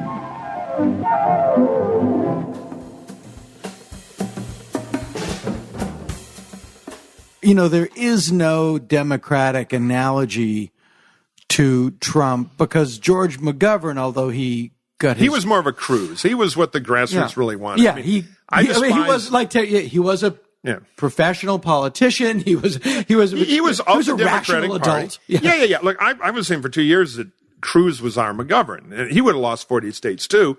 Right. But when it came down to Trump and Cruz, as much as I don't like Cruz, I was for Cruz because I figured Trump would be a disaster for the country, while Cruz would only be a disaster for our party. And it would be a disaster that was organic. I mean, we've been hearing from Cruz forever, his wing of the party. Right. Well, the reason we lose is you nominate these guys like Mitt Romney, and millions of conservatives stay on Pluto. Yeah, they don't stay home. No, it's absolutely specious. I mean, right? They've been saying you just need to elect somebody really conservative and we'll win. Turn out our secret vote. It's the same thing that you get on the left. Like Bernie will win. Because we'll all vote for him unless we're at an air guitar contest. Most people with opinions about politics, and this is totally legit and as American as apple pie, is through the lens of, well, you got to appeal to people like me. Right. You know, all my friends are for Bernie, so you get Bernie, everybody will vote for it because everybody's like me. Everybody's not like you. Right. And it's a math business, and those of us who do it professionally, the ones of us who know something from experience anyway, can kind of look at the math and kind of know what happens. You basically, to win, you got to attract people not like you. Right. And that's the lost lesson of this. And that is, and my particular opinion about, my approach is like, I have a certain set of beliefs, I have a certain set of values, but I also know that the rest of the country doesn't share my particular beliefs and values. Yeah. And L.A. hot tub values. Exactly. As I sit in the wolf's lair with the California foliage and the marijuana smoke drenched Hollywood Hills. I know. Yeah, was there a porn murder here? I kind of get the vibe, of course. Proudly so. Yeah, exactly. As we sit here doing blow off my mirrored dining room table. Exactly. But can one of these hookers bring me a martini, please? But I also, it's like you have to accommodate people that don't agree with you. It's not just my way or the highway. And I think that, as they say, like if no one's happy, then it's probably good. If no one's happy, then you're probably somewhere in the right area. Politics is supposed to be a mechanism to fairly reach consensus without gunfire. Yeah. That's kind of why we have it. And when both sides polarize so much and don't know each other, and politics just becomes a playing field for mutual destruction, the Chinese are going to run the table and run the world. And, Right. you know, we can kind of like sit and I do this all the time and kind of giggle at Trump or roll my eyes at Bernie. But we're the only hyperpower in the country. There are still 400 nuclear weapons pointed at us from the old Russia. Right. And we're building some new ones. We Right. are the metronome beat that keeps the world from going absolutely batshit. Yes. And we're the reserve currency. We get away with a lot because when people are scared other places, they hold dollars. And when we start looking like a 2-bit banana republic, you know, you're pulling the thread from the very big sweater. Yes. And if you think it's a bummer to have college debt, you know, it's a real bummer. Land wars in Asia. Right. So the stakes in this thing are so much higher than kind of our stupid pop culture treatment of it. Yeah, there's a lot more at stake here than where Caitlyn Jenner shits. Yeah, tremendously. Yeah. Because we're it. I mean, our allies around the world are scared shitless because, you know, wait a minute. It's kind of like growing up and your dad is kind of a square, comes home every day, bills get paid, there's Right. some order, and all of a sudden dad's running around in a diaper rubbing shit in his hair out in the front lawn. That's exactly. What do the 8-year-olds think? That is exactly the analogy I was going to make, and I'm not lying, that the rest of the world looks at it as like, it's like as if your dad just came home one day and said, I think I'm going to start beating the fuck out of your mother. What? You know, he will say anything. We might pull out of NATO. He didn't understand the difference I'm not between going to pay the back deficit. the U.S. debt. I'm He sure there didn't are 4 dead Chinese central Right. bankers who jumped out of a building somewhere. Right. I'm sure he didn't. Well, he also didn't understand that there was a difference between the debt and the deficit. No. What the guy knows how to do is buy gold toilets in bulk and flip parking lots in Manhattan. Right. He's the King Kong of that. And I know people who work for him. When we were doing the super PAC, we took a real interest in Trump, and we were ready once we'd cleared our own lane, which we failed at doing. But had we done that to really take him on, we already ran more heads against him than anybody. And he's a lousy businessman. Yes. He doesn't believe in anything, and he's a narcissistic crackpot. Yes. And the more you learn about him, it's bad. What really bugs me about Trump, and I've read a book called Trump years ago, written by one of his casino executives, which I highly recommend. You can buy it on used bookstore for $1.50. It's quite funny. Mm-hmm. But also, he's one of these guys who doesn't know what he doesn't know and has no interest in learning. Yes. He's Just very, what I want in very a president. You know? Yes, it's very dangerous, and I find that that you can say all of that, and his followers don't care. Make anything stick. Wait for the first debate. You may get it, but it took me a second. But I mean, it's like you can explain to people. What like would my the mom, Secret Service my mom, do if they got in a fight? My mom is a staunch Trump supporter. I mean, like, you know, it's like this is also a woman that raised 6 children with no help from my father, and now I don't trust her with a butter knife. But you know, you can say all of that, and it just doesn't get into there. But there's a weird legitimacy in some of it. And same thing in Bernie. It's parallel universes. There's an old horseshoe theory of politics that if you get all the way to the right and like hiccup, then you turn into a communist, or vice versa. And Bernie supporters and Trump supporters are different demographically, old and young, and they're different ideologically, right and left, but they're the same, just like Wallace and McGovern supporters were in their alienation from the system. Yes. So Trump people are picking up Trump as a club to hit the system with. It's not so much love of Trump. It's love of the idea that he's going to blow up those sons of bitches in Washington who don't do anything. Right. He's going to blow up the fact that country's changing in ways I don't like.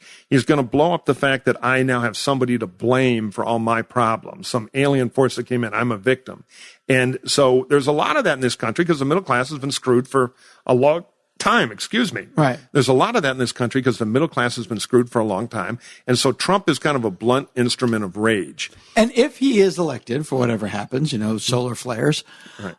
There is a scenario. And he accomplishes nothing. They will just go, we'll see. They won't let him do it. Yeah, it was a conspiracy. Yeah, they took away his meatloaf. You know, Bill Maher said something about Obama early on when he criticized him and people went bananas.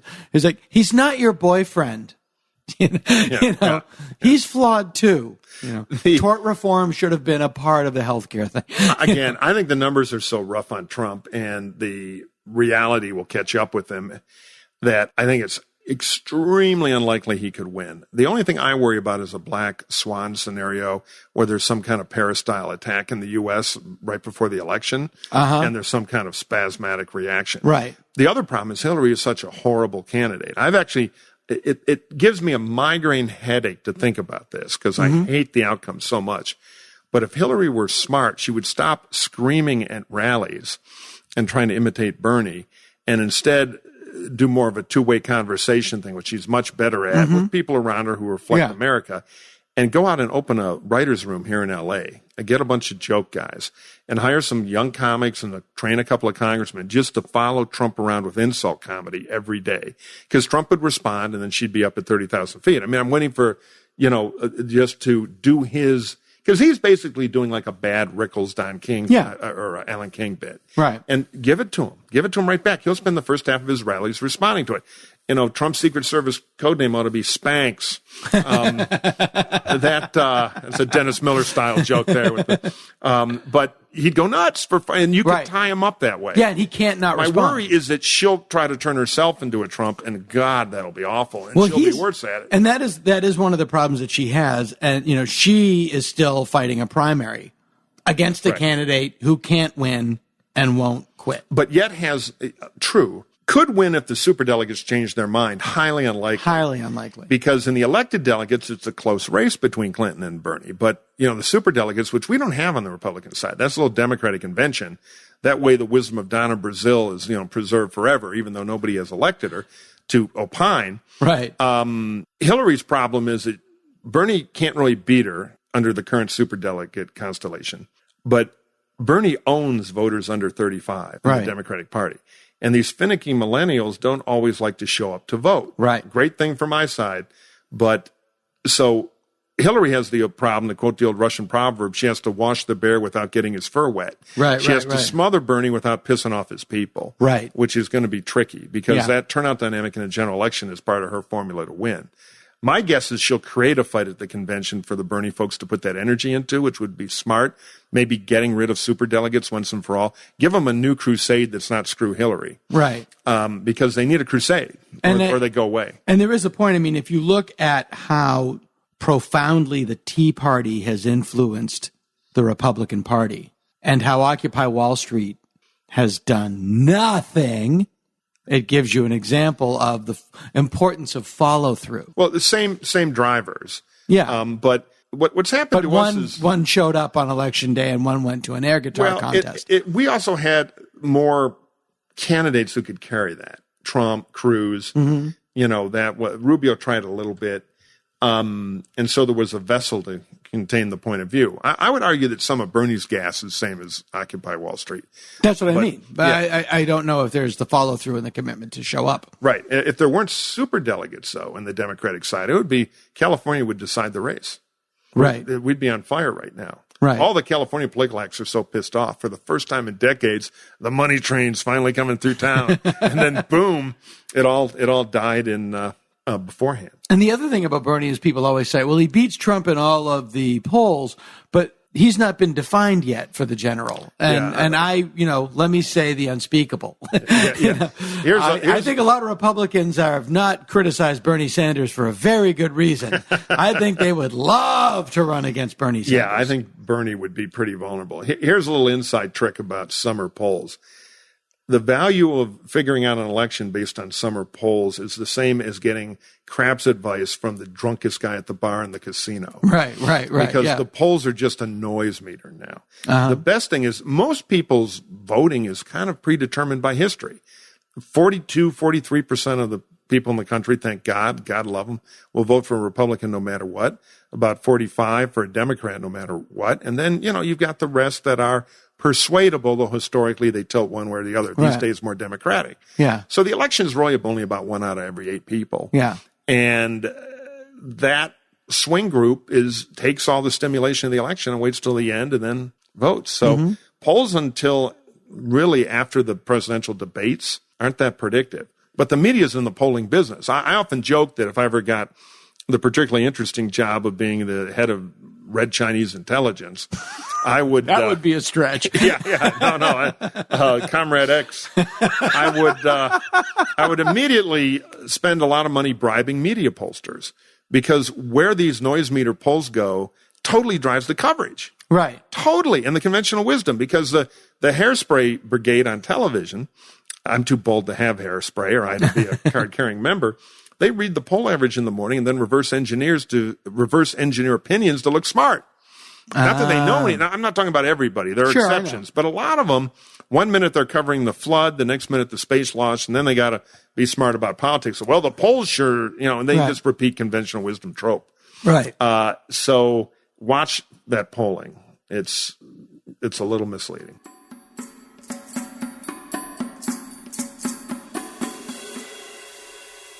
When you start talking about time, going back in time and time machine and time warps and all that stuff, my brain starts to just absolutely get fried conceptually. It's the one thing I want. There's a video I threw on my Facebook page of just this beautiful Kodachrome film of somebody driving down Sunset Boulevard in 1963. From like where Tower Records was to Doheny. And they go by the whiskey before it was the whiskey. Wow. And it's just 63. It's a beautiful sunny day in 1963.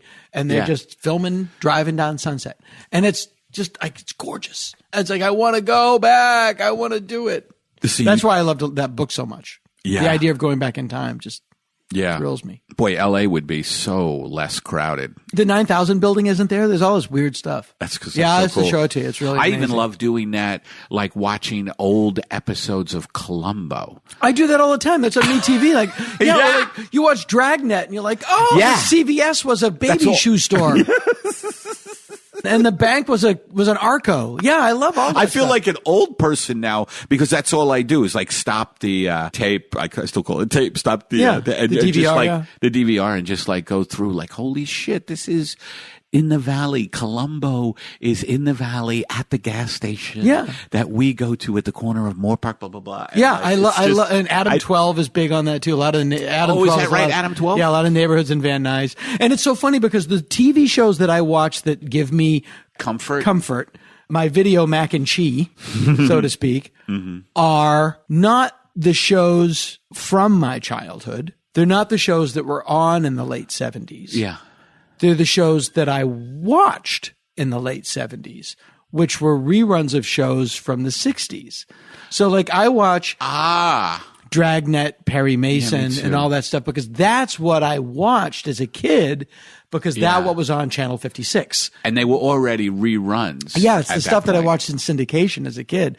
And the stuff that I watched as a kid, The Bionic Woman and The Man from Atlantis and all that stuff, it's just garbage. I don't like that. I have no interest in it. But like all the stuff that I watch is the stuff that I watched as a kid. And it's so weird that everything goes back to your childhood. Like you're booting up your hard drive. Everything is on there. Look at your relationship with your parents and then draw the analogies to your marriage. I defy you to not see a parallel. Oh, yeah. Have you ever had the experience? It's what they say about sitting in your own, when you make yourself miserable because it's what you know. And I know people that will snatch defeat from the jaws of victory so they can be back in their comfort zone, which is unhappiness. I'm right in front of you. And I don't need And this. as they say it's like being in your own shit. He's neck deep in it, but it's warm, it's comfortable, and it's his. And that's hard to transcend give yourself permission to be happy. It's huge and hard. Yeah. Well, it's amazing. Huge and hard, 2 words, not in my Match.com profile. Small and soft. Yeah. The small and phrase, soft like macaroni and cheese. Dana Gould. Frantic, impotent. Yeah. Frantic, impotent stabbing is in there at some point. Why do you yell during sex, the incredible shrinking man? My thing is, I cannot believe when I say things now, when I'm with my wife or even out loud, how I have become my dad. Like, it feels like even the You no longer sleep with your mom? Come on! No, I hear his voice. Like my voice sounds the same as his. I don't have a Match.com profile. I don't know. Have you ever gone on a? No. That looks like a rabbit hole. It sounds like the perfect combination of pussy and Home Depot. The aisles are too big and too long. There's too much. Yeah. And never going to do it. What about Tinder I've never done anything. Yeah, I've never done that. I think. I have to. I think the way you said that was like the way you say you have to dig a trench. Yeah. Well, I talk to people who like, I don't want to be alone. Yeah. I don't want to be alone. And that's not how you meet somebody worth while. Right. Out of fear of being alone. Usually the people that you meet sending out, and by the way, this is a talk I talk, not a walk I walk. I'll be very honest. What's that? If you send out dignified? a vibe of desperation, yeah, you're not going to meet somebody worth your while that's go like, oh, you're good. You're going to meet somebody that agrees with you. Like, I don't want to be alone either. And then everybody's, it's after 2 weeks, you open up your ugly box and all the snakes come out. Yeah. And it's also hard if you have had really great relationships that are no longer alive, because then you just compare. We've been on 2 dates and I don't feel connected to you like I did to that person I was with for years.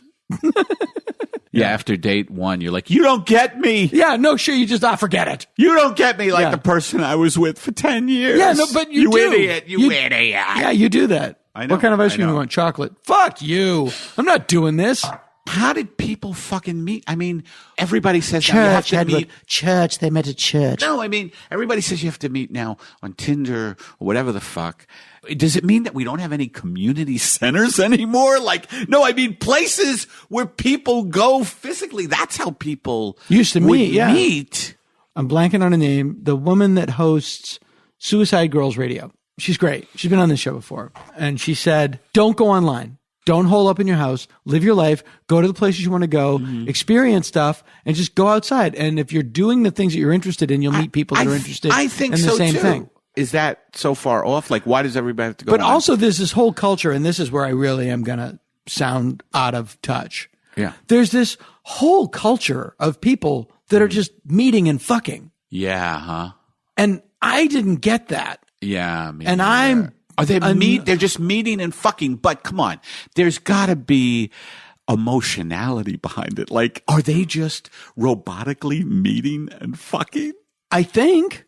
I do. It's just, but I talk people under 35 or under 40. They're just like banging the way we used to take our gals to the malt shop.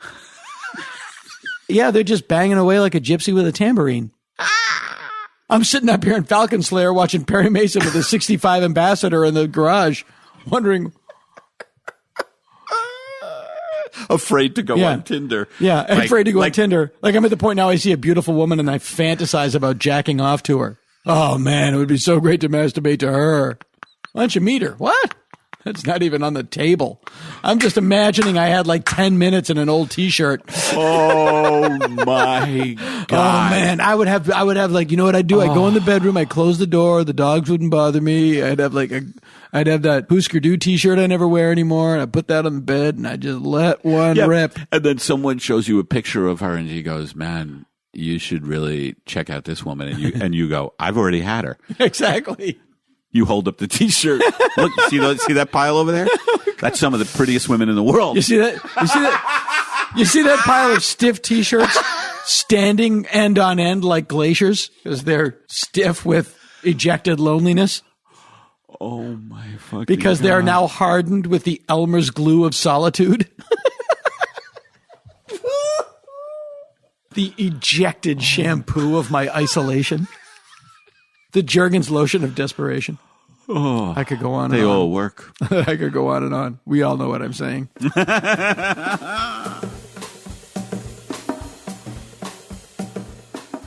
When does Chris Matthews evolve into a beam of pure energy? Yeah, I think if there's a cable pundit most likely to will himself into teleportation, it's definitely, or walk through a wall. I think they ought to write him into the next X-Man thing. Give him a trick. Hyperbola Man. Tell me about a power right now. Yeah. It would be a good inside joke. He's a nice guy in real life. Yes, I've certainly lampooned him enough. I did meet him. I met him at Real Time with Bill Maher once, and I introduced myself, and then he just started to tell me the names of other famous people named Dana. Yeah, literally, I was like, "Hi, Dana Gould, Dana Elcare, Dana Andrews." What he kind of wants. Yes, those are also my name. Yeah. What he kind of wants to be, and in some ways kind of should have been and would have been 30 years ago, is a Philly city councilman. Yeah, he's a great. Everybody working? Yeah, how you doing? Jobs in progress. Yeah. How you doing? It's Matthews. How you doing, old lady? The middle class has been squeezed and obliterated in this country for the past 30 years. On and off. 20 I'd say years? 20, but 20. Yeah. Been worse in the last 10. Obama has not been the middle class hero. Right. Is that because of free trade? Why did that happen? How did that happen? Here's what I refuse to believe. That anyone in politics sits down and says, how do we fuck the middle class? Right. No. I think everyone in business does it, but I don't know about people in politics. No, see, I'll push back, you commie. Business, the more the middle class is, the better the middle class is doing economically, the more money business makes. Because that's their market. That's who they sell to. I know, but I don't. I know. Okay. But the evidence does not belie the understanding of that. But this is the big left wing thing about corporate profits, those oil company profits. So when an oil company makes profit, the money goes to really three different things. Either give it back to the shareholders, which is your retirement fund, or maybe you, in dividends, or they spend money hiring people to drill for more oil and stuff like that, or they put a little bit of money into a reserve for a rainy day or cash on hand. And they may bonus some executives. They pay their employees. Right. So there's no room with the gold coins where they're like hoarding it to keep it from everybody else. Right. So I got some issues with perfect capitalism because I like the corner store, not necessarily the big box coming in, wiping out a family business. I think the inefficiencies of that in retail are a good social value. The middle class has had the problem of basically our economy has had slow economic growth, which means wages now we haven't had a lot of inflation. That's by classic economics good. But in real wages, what your money buys, it's not gone up quite enough. And we have increasingly an underclass of people who don't have the skills to get a decent paying job. Now, I'm a right-wing nut, so I'd say less pot, more homework. That's a lesson that's kind of unhip now. Johnny's got a problem with the oppressive nature of homework, so the therapist says, we got a lot of that. I took a freighter to China in 2008. You really did, by the way. I really did, yeah. Well, another writer buddy and I, separate cabins.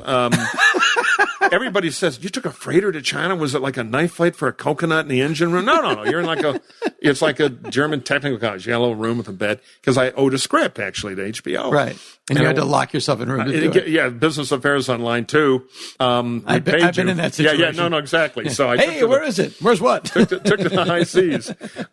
And I'm from Detroit, Michigan, and I care about industrial jobs. And yes. But I came up the Yangtze into Shanghai. I saw two brand new Detroits. And I get off the ship, and we were carrying 10,000 containers, mostly empty from Seattle. We would be full, of course. The captain told me he'd be full going back. Told me they were carrying pharmaceutical scrap iron and animal skins, 500 boxes. The rest were empty, 9,500 empty shipping containers as big as a semi. Really? So they're flinging the cans off full the of ship. Women for the leisure sector, yes. Whatever that means. So I asked, a couple of port workers are down there, and the new guys, because they dropped a container on the last guys last week, because the Chinese port moves so fast, there are accidents.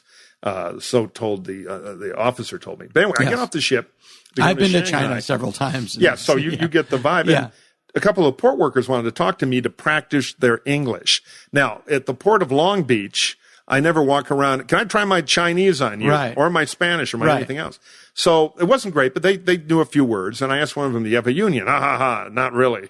Right. And I said, what kind of health benefits do you get here? And they looked at me and said, China, work then die. So I'm not saying that's what we want to be, but that's who we're competing against. Right. And Bernie would say, well, build a wall. Don't buy anything from China. Okay, then we have a global depression because free trade actually does help anybody. Right. Ask anybody in American agriculture or anybody working in Moline, Illinois, building tractors or all the other things we export.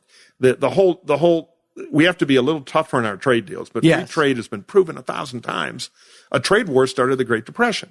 So what's happening now is in the new economy where we have to work a little harder and be. I didn't know that a trade war started. Yeah, I didn't know that a trade war started the Great Depression. Tariffs really started it all.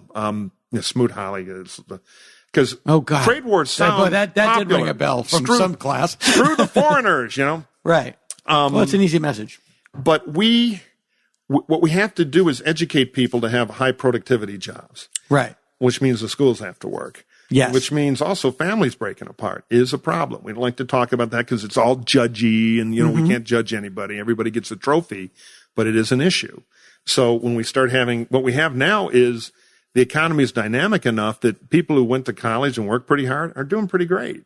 Right. And a lot of other people are doing really shitty. Right. And it's starting to become the un-American thing of a big distance between the two. Right. And that is the question of domestic politics we got to fix. It was not a mistake we called the Jeb Bush super PAC the right to rise, because our theory is we've got to realign our way we operate to help people across the spectrum, not just guys who graduated from Yale. I think I agree. I think just a sort of a sociocultural thing, and coming from a very blue collar working class background.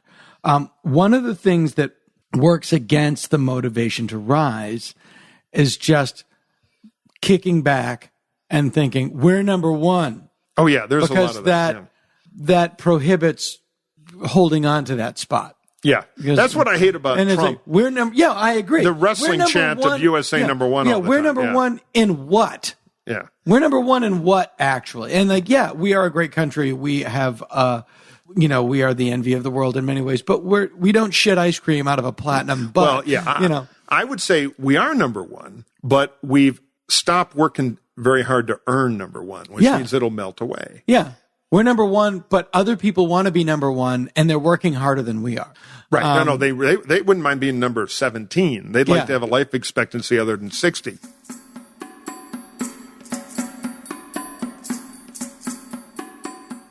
But getting back to the emotional thing of like, I just feel like I've become my dad certain times. And it's a weird thing because part of me thinks and this is the fucked up thing about not being able to transcend where you came from, is like, I feel like I've done so much work on myself. I feel like I have, but then it's just in my DNA where I'll yell like my dad, or just, I don't know. I don't know. It's like, how do you fucking? Well, how do you it is in your DNA. Go beyond it. You are that guy. Yeah. So. I look so much like my father. It's spooky. Is that right? Yeah. And when I would get angry, my ex-wife would call me Kenny, my dad's name. Like, all right, Kenny. And sometimes, like, you ever go to like the grocery store and you come back, you just catch yourself in the mirror of the window of your car, and you're like, ah! Oh God, I have blackened all the mirrors. My cars are lined with tinfoil, so I don't. I mean, I legally have to keep the car mirror, but all other mirrors have been spray painted. So to that end, you can't really escape your father because you are just him. It's really strange. I find that funny when my daughter says something really funny because there's no genetic component. Yes. It's find it even funnier. That is really cool, huh? Yeah. Lulu. Because there's no genetic component. Yeah. I took Lulu to a play that was not great, and she's 13. And at the intermission, she went, "Hey, Dad, I think I left something in the car." I said, "What?" She went, "An hour of my life I'll never get back." Like, okay, we can leave. I think we can end on this, and I don't think I'm painting with a broad brush when I say all theater sucks. Wow. I know some New York theater people, and specifically musical theater people, that would have cut your throat at that line. I was at a wedding once, and it was literally like the Yale Whiffin' Poofs. Like there was some like vocal group, and the Yale Whiffin' there was some weird vocal group, friends from college, got their vocal, whatever the Frayed Knots, whatever they were. And at one point, the Nodes, I think, would be a great name for a vocal group. The guy literally said at the wedding, excuse me, hello, give us your gift of silence. We'll give you our gift of music."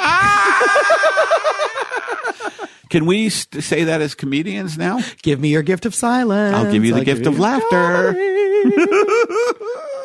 Where I grew up, that's where you would get murdered.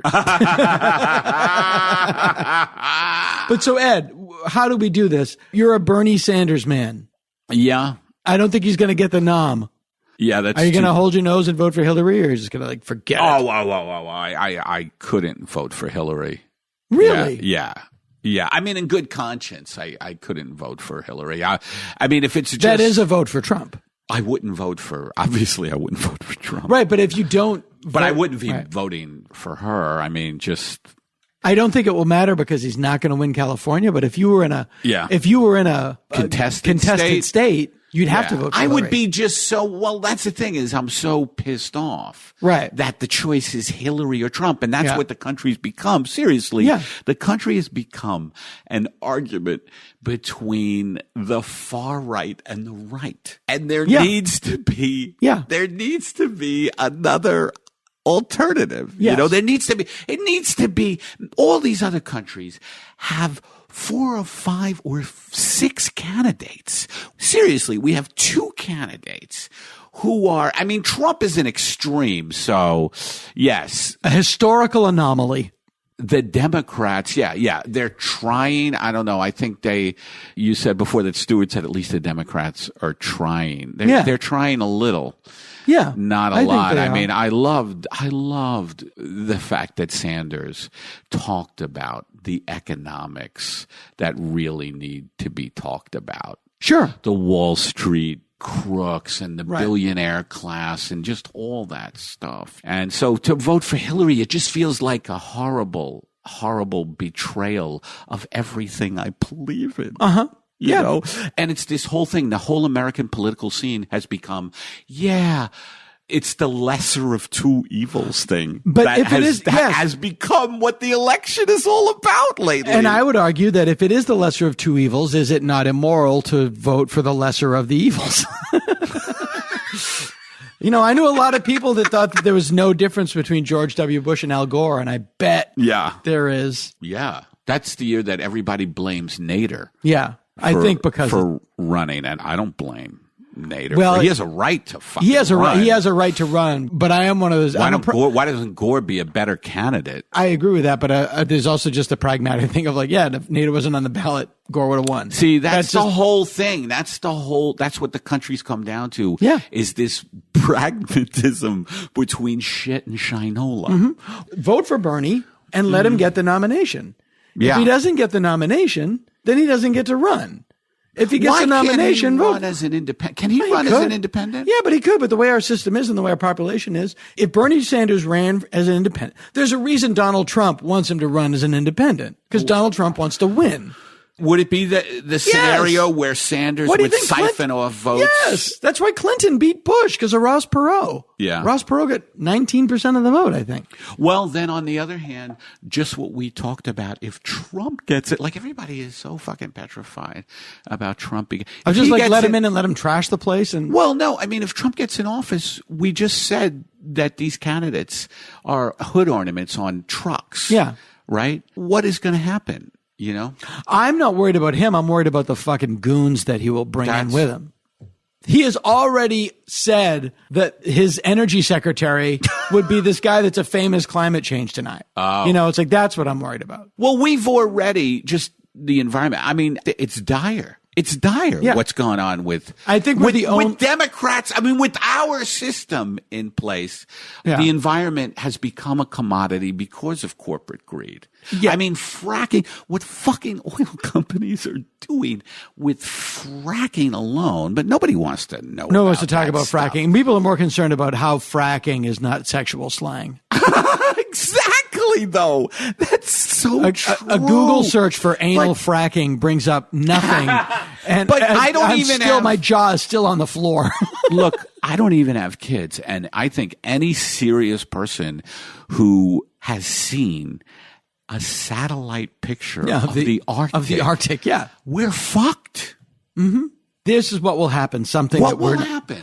I don't know, but that's fuck you for leading off. Well, this is what will happen. Well, let me finish. What will happen is something no one is anticipating. That's the interesting thing. Yes. Something is going to happen. But something catastrophic. It will be awful. I hate to be a doomsayer because that's not being cool. Well, that's the George. Which is what I get labeled with all the time. You know, this whole talk about. But that's the great George Carlin thing. What did he say? The planet isn't going anywhere. That's true. We are. Yes. I heard him say that, and there's such clarity to that. And it's beautiful. Yes, look, we are not going to save the planet. We are going to continue to destroy the planet to the point that it is no longer inhabitable. And then the planet will heal itself after it's shaken us off. Like but you know what condition. You know what he does not say in that sentence, and that's a great analysis. And I really feel for this. I'm just so in touch. When this is going to sound so faggy, but I'm so in touch with nature, and I just hate the way the level of extinction of species now is absolutely. There's something like 100 species being extinct every fucking day. Whatever city I go to, I say, so what's going on here? What's your big problems? I was in Bloomington, not to brag, I was in Bloomington, Indiana. And they said, well, deer come on our lawns.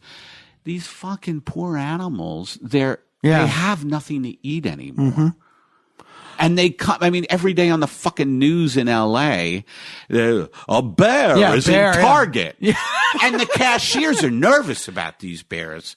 You know, they do not want to check these bears out. They're like, bears don't have a credit. The bear's credit is sketchy. They have like coupons, but no money. Well, let's end on a quote from the great Percy Mayfield. What is that? I love the world because the world is a part of me, but I get so afraid at the progress that has been made towards eternity.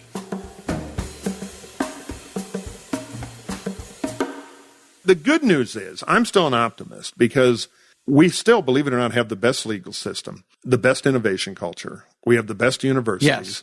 Yes. We have the innovation culture for sure. We have raw materials. We can totally not be choked out by foreign oil anymore. We have all the ingredients to run the table this century. But one, we got to get off our ass. Two, we got to fix our educational system. And we got to remember the hustle that made us Americans.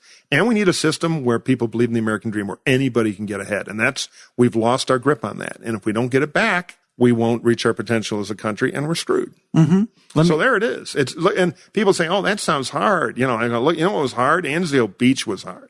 Right. Nobody, right now, there's foreign stuff where American troops are in danger. That's really hard. But the stronger we are economically, the stronger we are in world affairs, the less risk of that stuff. Right. And so, it's kind of a tragedy. We could run the table. And instead, we have Bernie Sanders, Donald Trump, and Hillary Clinton. So the next 4 years, I don't think are going to be the big turnaround. Right. But I think I'm pretty optimistic, other than all the hoverboards and the retinal implants of TV screens and the kind of downside of technology. I'm pretty optimistic about the world my daughter will have, and she'll live to 110. I think one of the problems that has resulted, one of the reasons that Trump is in the position that he is that there's a giant media colossus made up of several independent things, the internet, Drudge and Fox News, and that basically wakes up in the morning, whips people into a blind frenzy, and then checks out for the night. And that you have people are not challenged to, and it's not as prevalent on the left. It is not as effective, certainly. Yeah, I'd say it's pretty prevalent. Yeah. I mean, I look at my Twitter feed sometimes. But I do believe that when you have Bill O'Reilly, et cetera, Bill O'Reilly, Drudge, whoever, Hannity on the radio, whipping people into this frenzy, when you tell people that the president is a terrorist every day for 8 years, they get a little irrational. Yeah, there's... Again, I think there's a symmetry to it. Yeah. Clearly, the internet George W. Bush was mentally disabled and an evil super genius at the same time. Right. And, it's like you can't be Dr. No and Dumb and Dumber at the same time. The internet on both sides is great at screaming simplicity and amplifying resentment. And that's the big problem. Now we've got faster information than ever before from more places, so it's been democratized, but there are no editors. There's no filter to it. So that's been the great thing about Trump and Twitter. He hasn't had to spend any money. He's famous. He's a pre-aware title. So he has that ability to go out and have an unfiltered message that would have been harder to get out in the old days, that people who agree with him can say, yeah, I think they all are rapists and murderers. I'm signing up. Right. And so either side now can put a rougher message out there and build movements for free with the power of the internet. Now, there's no putting that toothpaste back in the tube, but we got to make a cultural decision as a country about, is there a way to force the internet, which is always evolving, or at least what we reward on the internet, to be a little more grown up. Right. Because if not, we screw ourselves. Yeah, I think we're seeing that. It's like, okay, I'm going to move into McDonald's, live there and eat that stuff for a year and die. Okay, it's free country. You can do it. Right. The internet does the same for information. There's a lot of junk information out there. And if you addict yourself to it, it'll make you stupid. Last question. You've worked for John McCain. I have. You've worked for Mitt in 2000. I didn't work for him. Yeah, you. Straight Talk Express. Straight Talk Express was you. Right. Well, it wasn't me. It was a bunch. It was him. You and a bunch of people. But yeah, I was one of his guys on that. They had a lot of fun. And you worked for Mitt Romney. I worked for him for governor. I didn't do the presidential race. Barack Obama. I sound like a mob leader here. I was not there. I'd never been to the Johnson Fish Market. But Joey Gallo, never heard of him. I don't know who he is. But Barack Obama, never worked good for president, great president. What will history think? Historically important, mediocre president at best. I don't like it. He's in full retreat around the world, which he's in what? He's in full retreat around the world, which lets the bad actors act, which means the poor next person is going to have to slap them back, which is going to be a risk of American blood and treasure. Right. It's amateur night in foreign policy. In domestic policy, I'm not a liberal. I don't think he did a lot. It did a lot in a positive way. I think his election was historic for the country and maybe did good things for the culture that way. But I am disappointed in Obama. And did you say that to Mr. Axelrod? Oh yeah, all the time. But we basically cancel each other out. It's just like I remember I remember when I was a child, my dad voting for McGovern and my mother voting for Nixon just to cancel out my dad's vote. What happens? My dad now staunch Reagan Democrat now. What happens, like with Axe and I and people, we don't argue much about politics because we know where we stand. Right. It was like when you brought up House of Cards. I was thinking in my head, you might ask me if I watched that. And the truth is, I've seen one episode. No, of course because you don't. The last thing I was come home for a long. I don't watch stand-up. I don't watch. I like the UK one better too. I did watch that. Yeah, I don't watch. Well, the UK one had what's his name in it? Doctor Who. Yeah, exactly. Yeah. And it. So great. No. That's in the. That's that was in the the Nucci thing. Yeah, in the loop. The original House of Cards, three UK miniseries was perfect. And it was written based on their parliamentary system and all the intrigue. But larger point being, you don't unwind watching old Comedy Central 30-minute stand-up beats. No, I do not. And I get enough politics in my life. And that's the only hard thing for me is when I'm with normal people, it's always like, so what do you think of Hillary? Who's her running mate going to be? Satan. I try to kill the conversation immediately. Kirk Hammett. Somebody who loves her love of child porn. What do you think about that? I just try to totally, because my nightmare, my wife teases me about this. People, and they're so nice, always come up to me, you're so reasonable, and I'm like, no, I'm really not that reasonable. I'm a right-wing nut. I just don't like stupid people, running my party. So, but I'm always Sergeant Schultz. You seem so nice for a Nazi. It's like, not a Nazi, not that nice. Good to see you, Dan. Let's end it on that. Take care, pal. Other podcasts reach for the sky. Dana Gould. We barely try.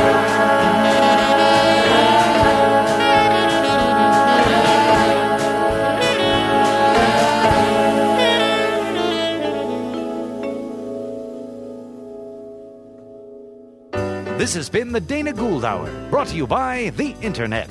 Music by Andy Paley, with Jake Posner behind the board. Produced by Jeff Fox. Graphic design and web production by Spencer Hunt and Segan Friend. Sound editing and post-production by Jalinda Palmer and Joe Napolitano. Hey, if you like the show, why don't you drop us a line at show@danagould.com. Tom Kenny speaking. Work keeps me from feeling